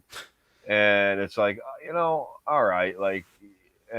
of a sudden, the year before he was like this, the next year he's like this, and then the final year, he did whatever, he was like a block, but he's still swinging for the fences, and that swing, the after wind would knock over the left stands in left field. They walked him with the bases loaded. They walked him to bring a run in so that they wouldn't have to face. I don't remember what team it was. Yeah. But they intentionally walked him with the bases loaded. Bases loaded. Who does that? Who does that? Barry Bonds progenitated all of that. Jeez. But Hank Aaron stayed the same. He's the same size. Played like that through his whole career, and they were a different breed of man back then. Guys were tougher. Guys came up harder. You worked a little harder. I think your priorities were in different spots. Hank played, I think, a couple seasons more, right? 26 seasons or something. Or He played a 24. long time. And that's the thing with guys like Bonds that go all out. That wouldn't have been possible. He wouldn't have been able to play as long as he played had he not taken the steroids. There you go. Because he's the speed. He's a 5-tool guy. He's got the arm. He's got the speed. He's got the bat. He's got it all working. And those are the type of players that break down after a while. Yeah, 35, 36. They're like, Yeah. But you get This guy hit a new level at 40. I'm like, what? Yeah, Yeah. Just when you think he's done. I just hit 40. I don't feel like that. Yeah. Oh, hey, what's that? What's that? What's in that? What's in that case over there, Mr. Balco? That What's that Falco. stuff? Well, You look, know, in or whatever the hell it was. 2004, he got walked 232 That's times. ridiculous. That doesn't make any sense at all. 232 times. That's insane. What team did he stop when he left baseball when he retired? What team was he on? The Giants. The Yeah. Giants still. Yeah. Okay, Yeah, he only played so for the Pirates and the Giants. that's it. So there's no other team he played for, and he retired in '05 or '04. I want to say 5. 6. I think 6. Dave just put up 6. Seven, seven, seven. 7. 2007. So he went from 87 to 2007 I or think he 86. was. I think 86. 86-ish. 86. Okay. So he had a pretty good career. Yeah. He could have, like I said, guys, I think he would have been a Hall of Fame or more of the same contention for the Hall of Fame as if he had not done all this. He was that remarkable of a player, I think. Yeah, I don't. I think he gets into the But Hall of Fame. But with can we? He lesser hasn't been numbers. caught. He hasn't been caught though. We see it and we're like, okay, we're not stupid. Well, But- there's evidence also, but I guess the point of it is the biggest thing for him.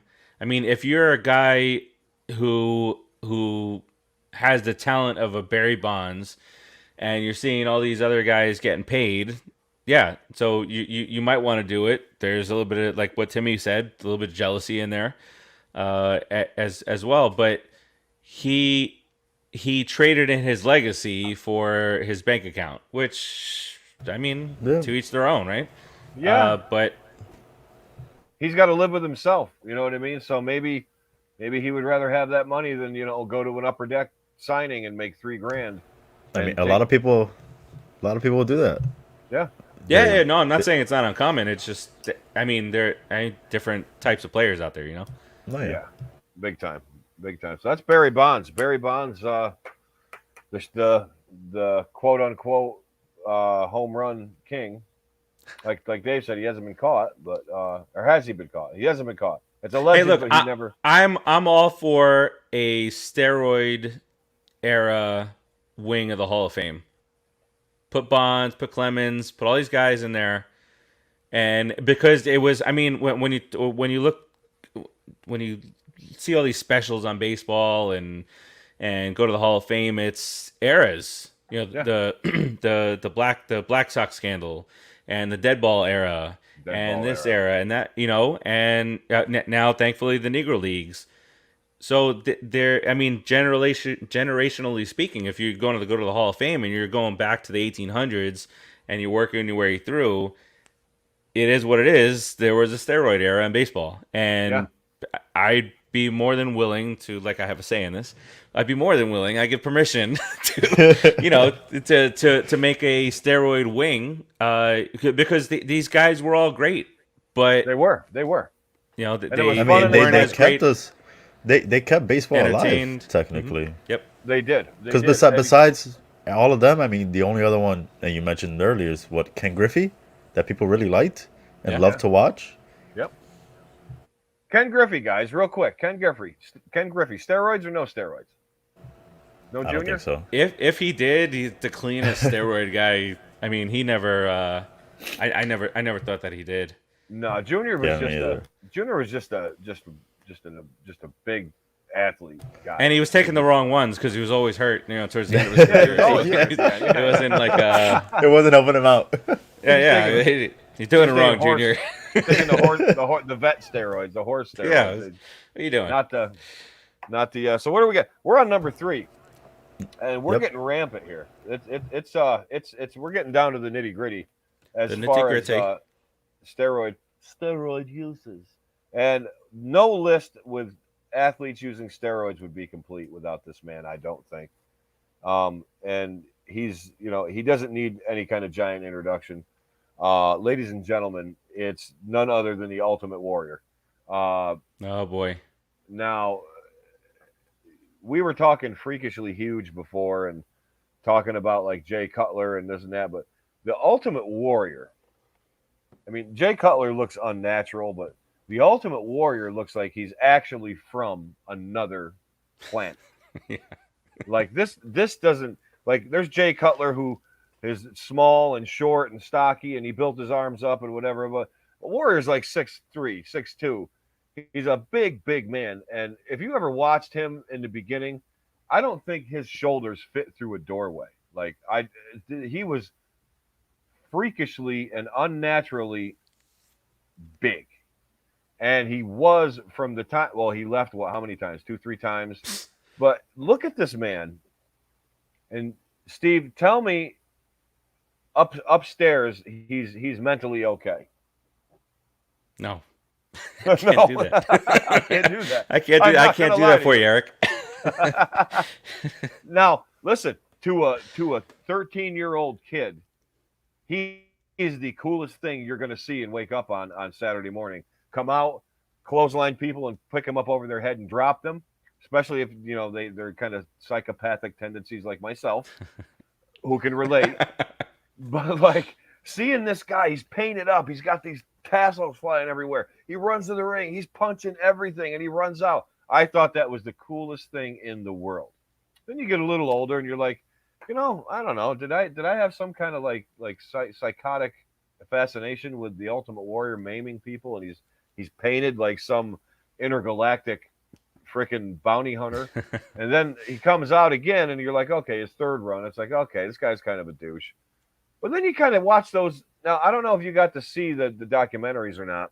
The Dark Side of the Ring and the biography, if you meld them together, I think you get the clearest picture of the Ultimate Warrior you can. Not a bad guy, shitty childhood. Had a lot to prove. Skinny, Hmm. turned big. Dave, I'm going to start with you on this one. Give me, because we all know what the boss is going to say. Give give me the Ultimate Warrior, Dave. What tell me about this guy, and it's obvious he was a gas head, but the Warrior's got his place. He's deserving of the Hall of Fame. He Dave, Ultimate Warrior. Hit me. No, I completely agree with you, and what you said was perfect. Yeah, if you get both documentaries that came out this year and you put them into one, it picks him perfectly because you had the biography that kind of like was building him up and kind of like a sorry for like everything that happened, but then the Dark Side of the Ring went into like the real, like what it is, the darkness of it, which is, you know, a little kid, which I kind of felt like he felt still like that skinny, scrawny guy, even when he was this monster bodybuilder. He still, was insecure of himself. Yep, I And it agree. wasn't until I feel like later in his life where he finally was able to cope with everything, kind of see who he really was, found, uh, Dana, his wife, guy had his kids, that where he really was like, okay, I'm fine now. Yeah. And it's kind of like I know in the biography you see when Jake the Snake Roberts goes and tells a story where, he wanted to go and punch Warrior in the face, and Warrior taps him in the back, and he's like, "Hey, look, I just want to, apologize for how I was back in the day." Like, you can tell that it was like a genuine thing. So he was finally able to cope with everything that happened in his past and his childhood that really messed him up. Yeah. And and um it was kind of a nice cap on everything. Like the Warrior, I think he came back to earth, and he finally, like you said, maybe grew up or wasn't scared anymore. Boss, you weren't a huge fan, but you respect the Warrior, right? I mean, he's, as far as you know on the base level, the Warrior's great. You just didn't like that he beat Hulk Hogan. No, I'm I just know. I kidding. I'm know. kidding. No. I mean, I do I respect the Ultimate Warrior. I respect that he puts butts in seats. That okay. That's kind of where I I mean should that's have that. said. I mean he did it. I mean he did what everybody who goes into the world of professional wrestling wants to do. He Yeah. put butts in the seats. He had fans going insane. His music hits and the crowd will go nuts every single time.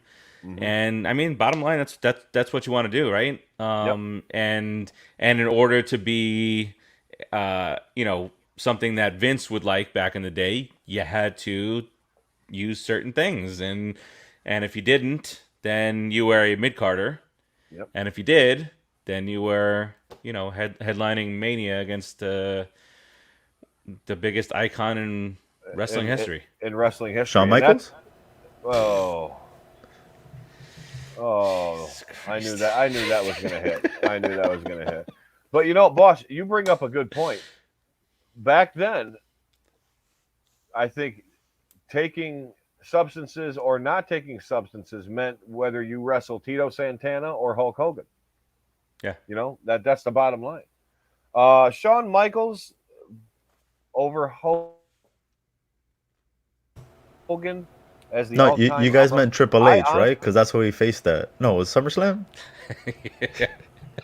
oh, Wow, what a match that was. that yeah, What a th- Donnybrook. that was a pure six brawl there, like pedigree up, and oh my god. Well, there's Triple H's job for doing a curtain call. For He the got click. punished. Yeah. And the guy fucking wound up better than everybody else. He married the boss's daughter. He's the CFO. He's the booker. We all know how that happened. So Ultimate Warrior, R.I.P. We miss you. But you were the calling card for steroids in your era, and there is absolutely no denying it. Now we're down to the final two, and we're gonna rip through these. This next guy, guys, and you guys are again sports enthusiasts. Um, and I'm curious to see how you both feel about this because I'm indifferent about this guy. I feel if you're resorting to this in his sport, I mean, Jesus Christ. I mean, if you're competing with all these French guys riding up hills, I mean, if you really need to do this to win, like you fucking suck. So Lance Armstrong is the number 2 steroid user on this list. Now he's got arms like Bert, but boss, I'll start with you. What is? Give me your take of Lance Armstrong and this whole big steroid scandal he was into. Is he the greatest cyclist of all time? I mean, No. is there such a thing? I mean, not any. I mean, you can't say that definitively. You can't. No, you can't. You can't. You cannot say it definitively, Dave. And I mean, how about all the kids that looked up to Lance Armstrong, bought the bracelets, bought this, that. Oh, he cheated. He Live cheated. strong. How many bikes got thrown away in dumpsters that day when Lance Armstrong came out that he did steroids? I read a fun fact, boss, that the year or the 2 years before it came out, um, cycling like bikes for whatever a mid level or a high level were at an all time high, like in grossing in the millions around the world, like in the United States alone. And like you just said, when that happened, I saw. I don't know if it was like you remember back in like the late '90s, early 2000s, and even into the mid 2000s. Sometimes you'd have those shows on late at night, those like mock news shows that purported the real news, and then would put like a mock picture of something. Well, I saw yeah. one. I saw one once where it showed like the bike sales. Then it showed like this tractor trailer with all these bikes in it, like this big Yeah. trash truck. All these poor And- disappointed kids. Yeah, because the guy goes, "No, this isn't a manufactured photo. This is actually real." And I looked it up, and it was. And I was like, "That's so fucking funny." Dave, Lance Armstrong. Dave's upset because he was one of those kids. Dave, were you upset that you're the champion of cycling in the modern era of David's impressionable youth admitted to using the gas? I wasn't. I got over it because it ended up coming out that everyone was doing it too. So Yeah. he had to even the playing field because he already had how many different cancers. Oh, He lost my a God. testicle, so that means that his testosterone was already low enough, was very low. Dave? So he had to do something to, boost himself up. So no, I don't. He did again what he made the playing field even. Everyone was doing it. So what is he gonna do? All right, I'm gonna do it, and I'm gonna be the best. Because he wasn't the only one taking it. His own teammates No. were taking it, You're right. and No, he was you're still right. smoking these guys. You're right. With- I take your point. Less right. testosterone than any of them. So no, it does. I think he is the greatest cyclist of all time. No one has been able to top him. Boss, you must have something to say about that. He cheated. You can't say anybody who cheats. You can't say that they are rightfully where they need to be. But I Yeah, will but if say this. everyone is cheating, then it's an Well, even we playing can't. field. You can't say everybody. You can't tell me I think I think everybody was I doing it. think there were 19 cyclists that tested positive. I'm not making that up. I And read. when you see these races, like 7,000 cyclists going down, they all get bunched up, they get in accidents and stuff. Yeah, you're right. They got to be a But little I, thicker. Yeah. but I will But say remember, it's that the mountains that really separate it, because the first couple of stages in the Tour de France are just straight playing field. It's the mountains, the last couple stages, that really put you ahead or put you who's to say behind. he didn't even have an imaginary rope pulling him? That's true. He had the Listen, car but just like but I will say that I can't name another cyclist. Uh, If you paid me $1 million right now, $2 million, $5 million, I could not name one more cyclist. I would say I'm my gonna name say because I'm a Renee, cyclist. I can Renee, cycle. I can ride a bike. Renee Dupont and Frenchie. Rene Dupree. That's all I got there. Rene Yeah, Dupree. fucking Renee Dupree. I mean, He looks like a Kramer, cyclist. Kramer rode a bicycle in Seinfeld a couple of times. I Kramer mean, did. The weird guy in town that buys lotto, he rides a bike. Maybe he yeah, knows Lance. I don't know. yeah. That could be. I mean, what's Lance doing nowadays, guys? Does anybody know? No Good idea. Did he have to question. give all that money back? No, he won that, and then it's over, right? You don't have to give any of that money back. No, Bonds I'm didn't sh- have to, so I think the Livestrong thing though. they I were don't a little know, pissed at him. Yeah, yeah. just So a tiny huge. bit. Like, They were a little pissed at him. Well, you know all those bracelets there, Lance. Fuck off. You know, it's like, come on. Poor Lance. You know, I don't feel sorry for him because he did it to himself in cycling. I mean, if you got to take steroids to ride a bike up a hill, I mean, you should get off the bike and fucking buy a car. Guys, he also had how many different stages of cancer? Well, that speaking, just makes me not feel sorry for him anymore. He yeah, had I to felt do it. bad. No, No. he had to take some sort of, steroid to get him back up. He lost Listen, a whole testicle. listen. Lance Armstrong ended up having to pay back Yeah, $6.65 million. he did. I thought he this, did. I yeah, thought but that the was, civil suit was for $100 million. I don't have time to read the whole story, but the original civil suit from the Justice Department was $100 million fraud action against Lance Armstrong. wow. He's still a hero Way in to my go, eyes. Lance. Way to go, He's still a Lance. hero. Look at you. Speaking, He fought through speaking as a man- adversity. well, speaking as a man with one testicle, like I said before, if anything, like I'm not going to use steroids anymore because you have the be all end all of diseases once. Why would you want to Dave? Why would you want to keep doing that? Like to win? You know Not what to I'm men- gonna I mean- say? You guys should go watch a nice little documentary that I got to see on, exclusively through another website called The Armstrong Lie. The Armstrong, And they talked to Lance about it. the Armstrong lie. Yes, and it's I've, really I've heard that before myself, but I think in a that's what it different was, right, context. Steve? Yeah, the Armstrong lie. Yeah. Now, speaking of this live strong shit, did you notice that like almost immediately, like everybody you knew had one of those? Like you'd be walking around like, "Oh, I'm cool. I got a Lance Yes. Armstrong brace." Then the next day, like nobody had them. Nobody had them. There's still that one guy I bet you walking around in Milwaukee that probably refused to take it off. It's like all brown now and like falling apart. I don't know. But poor Lance, Lance, you fucked up. You disappointed like 15 people who looked up to you, including David. So I hope you feel the shame that we're placing upon you today. Boys, we are at the final countdown. We are at the pinnacle of popular athlete / steroid use. We have the Godfather. We have the Godfather of steroids here, my friends. Without this man, the fitness industry would be nothing. I think professional wrestling was affected by this man. I think professional sports were affected by this man. The entertainment industry was turned on its head by this man, all because he has probably the greatest physique ever in the world of anyone who has ever lifted weights. Like I said, he is the man, he is the myth, and he is the legend.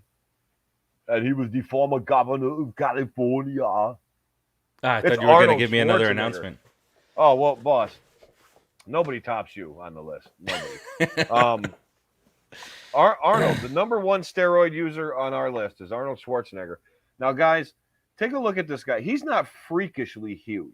He is just big and toned and muscular.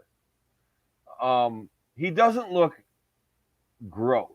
He does kind of look gross, but he doesn't. Like, he doesn't look like Jay Cutler, right? Like, he looks just No. Mm-mm. He's symmetrical. He's proportionate. Besides his like that big fucking oak Austrian head, like whatever the hell that is, like that's obviously genetic. I mean, there you go. But Maybe I his also dad, feel like his head could be a little bit bigger. it could be a little bigger. Like I don't It's know. ginormous right now, but I feel like it could still. It could have grown. You think Yeah. it could have grown? Now, But his Arnold, his biceps are more symmetrical, and it's not like who was like it we Billy saw before? Graham. Billy Billy Graham Graham and Scott and Steiner and yeah. Steiner, Jay Cutler, like Scott it Steiner. basically looked like there was Well, like a bowling ball. Dave, while we're talking about Arnold, pull something up of of Scott Steiner's bicep. It looks weird. Let's So look at weird. honorable mention of Scott Steiner's bicep. Let's take a look. This is a normal bodybuilding bicep, everybody. Find the You're looking at weirdest right looking now. one, Dave. Don't let me down here. Yeah, give us some justice. Give us some justice. It's almost like the Popeye. You know, you got the bicep, and then you got the one growing on top of it, and the one growing on top of it. Yeah, like yeah. Yeah. Mhm. It really does. It really does. right, let's Steiner. You guys remember Scott Steiner when he was just Scott Steiner? Did the Frankensteiner, had a mullet? Yeah. Yeah. Holy shit! Look at it's weird looking. What is the matter with him? And then even later on in life, when he was bald and had just the patch down here, it looked even. And he wore that stupid head thing. Oh, that pharaoh Oh my looking thing. God, Yeah, what that's is so that? dumb. Whose idea was that? Whoever it was, I hope. What do you think Oh, Rick Steiner? It was Rick Steiner's like, what the hell is going on? As crazy as he because was. That you gotta- perfect, Dave. Oh look my at God, that. look What at is that? What's wrong? Wow. Look at Coach. Coach is like, what the fuck? He's It like almost literally looks like in he shock. has like a diglet coming out of his arm, just wanting to pop out of Yes. it. Yeah. It's like Coach is trying not to break kayfabe there with the look on his face, like, holy fuck. Was Like that seeing show that up Monsters close. Inside of Me when you see the things moving inside of the underneath the person's skin? That looks like like a mammal could be under there, moving around. Oh God, Steiner. The thing is that he didn't look like that before. Like with when he was the Steiners, he Steiner wasn't brothers, like that. he was proportionate. He's a big dude, but proportionate. Now, he and Rick were like legitimate tough guys. Like they grew up like in high school sports. They smash mouth football. They wrestled. They wrestled in college. They got into pro wrestling and they came up the hard way. I mean, these guys.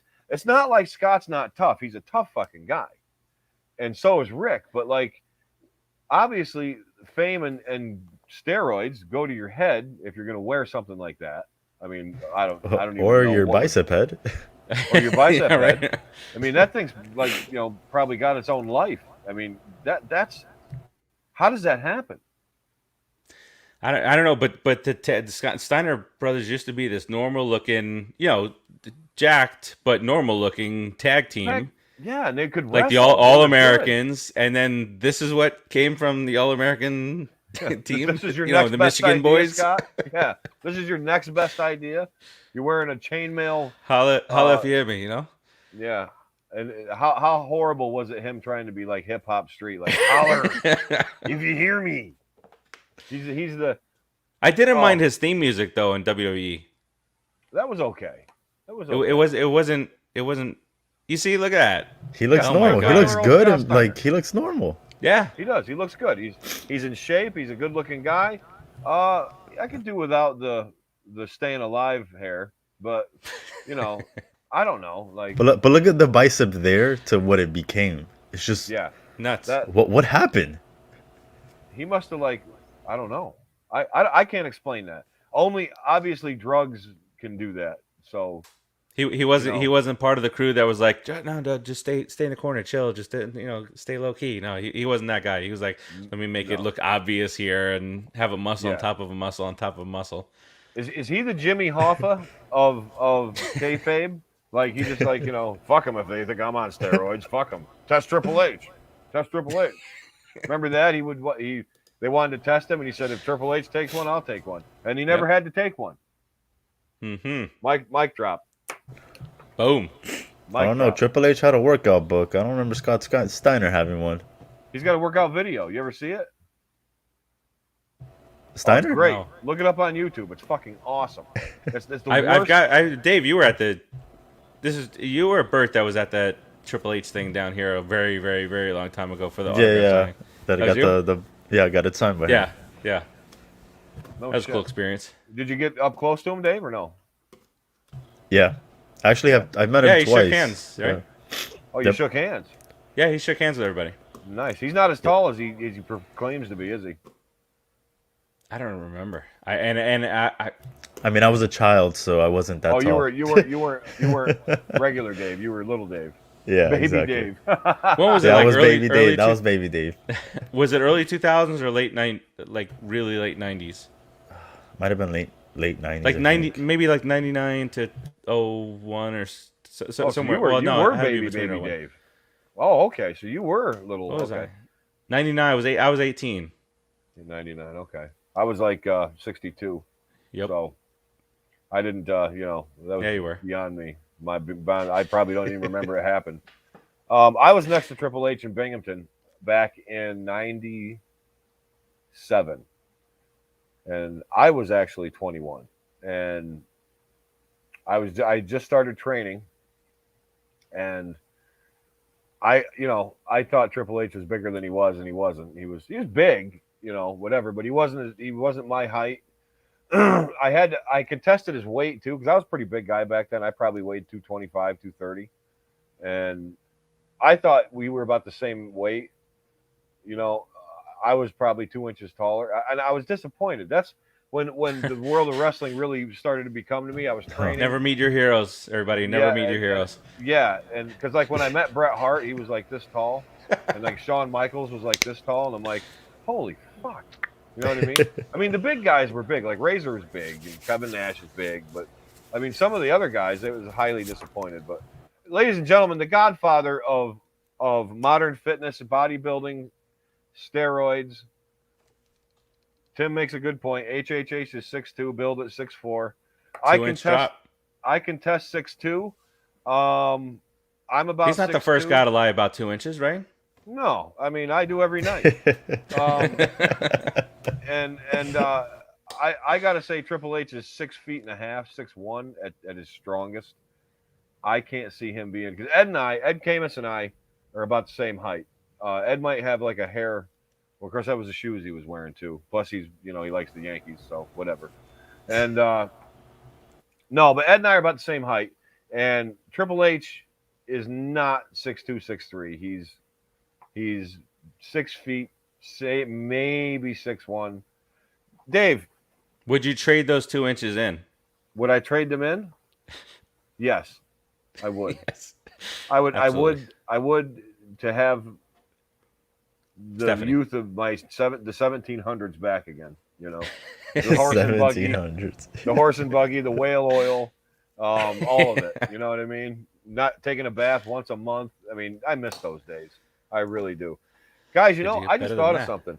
We should have a contested height or a real height and contested height show sometime. We should really do that. That could be a lot of fun. That would Yes. be a lot of fun. Yeah. And it'll break a lot of people's hearts. It will break a lot of people's hearts. So, and on that note, we are going to do that because I'm all about breaking hearts and I'm all about breaking rules. But gentlemen, we have reached the end of the show, and I don't think we can go without Dave, we have to say thank you to the boss for Absolutely. But coming before on we and go, gracing us with your presence. Oh, I hit actually me, Dave. have one more person I want to show you, and that Hit me, Dave. is I want to just see it. because we're talking about steroid users and all that, and we brought up, the GOAT, Arnold, and I wanted to see if you guys knew. Have you seen his son that he had with the affair he had? How Oh, Oh, incredible this guy looks. the illegitimate. Holy shit.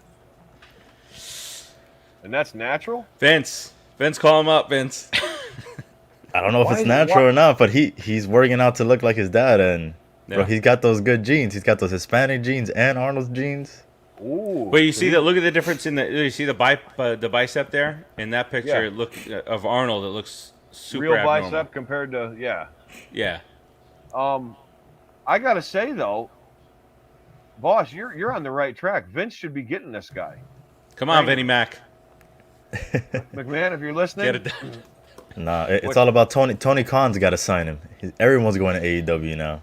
and you know what? That's going to be the down. I feel bad because AEW to me is just going right down NWA WCW territory. They really are. That's the and even though Vince is at the end of his life, well, he might not be. Vince might live to be 120.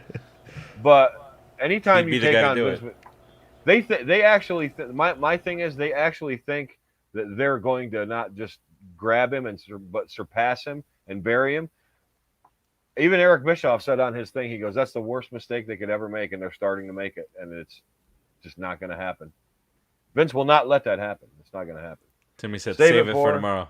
Tomorrow, that is a conversation for tomorrow. But gentlemen, thank you for the conversation today. As always, thank you to the boss for joining us. Steve, you're welcome anytime, anywhere to say anything. I appreciate that. Dave, you produced one hell of a show, and my Thank God, you. we were on and off with people all over tonight. So it's going to be interesting to see this. I have no idea what any of that means and why I said it. So on that note, we're going to end the A to Z program for Monday night, August the 9th, the 9th, Yes. 2021.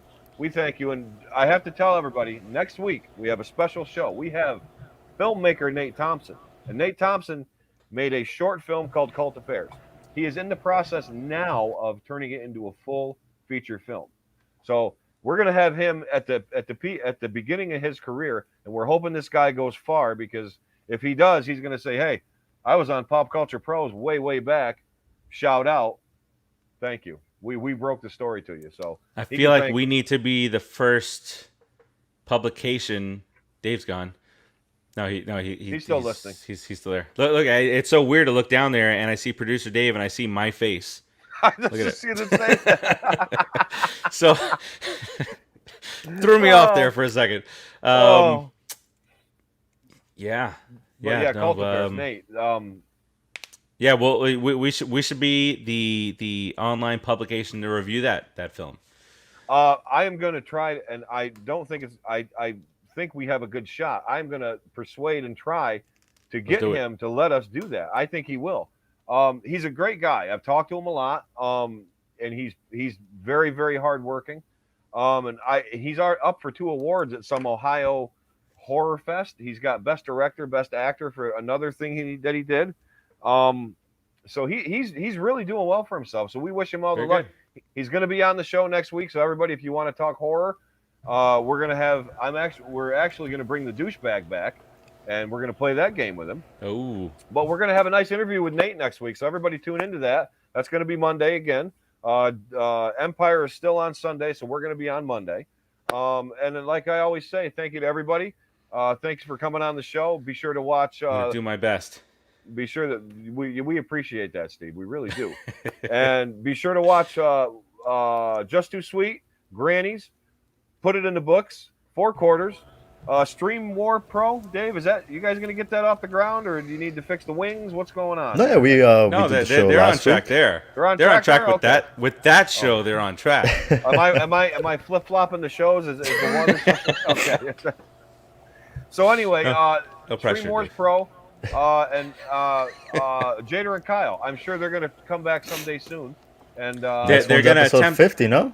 Yeah, they're gonna attempt to do Wednesday night, but I'm not sure if Jader has to go check out a screening for Oh, us. But good. they're gonna do their Well, best to do a Wednesday night episode. we miss Jader and Kyle, and we hope they come back soon. Kyle, the new New Yorker, so The New that's Yorker. great. The New Yorker. So on behalf of Steve Faraci and the man, the myth, the legend, the menace of Miami, producer Dave, I'm Eric Zant. Oh wait, one last comment. Pee Wee Herman won the Tour de France. Yes, Tim, he did. Tim, he absolutely won that. Anyway, folks, I'm Eric Zant. This has been the A2Z program. We thank you for watching. Thank you for listening. Tune in next week for Nate Thompson, and have a good night. Peace out, Peace everybody. out. Good night, everybody.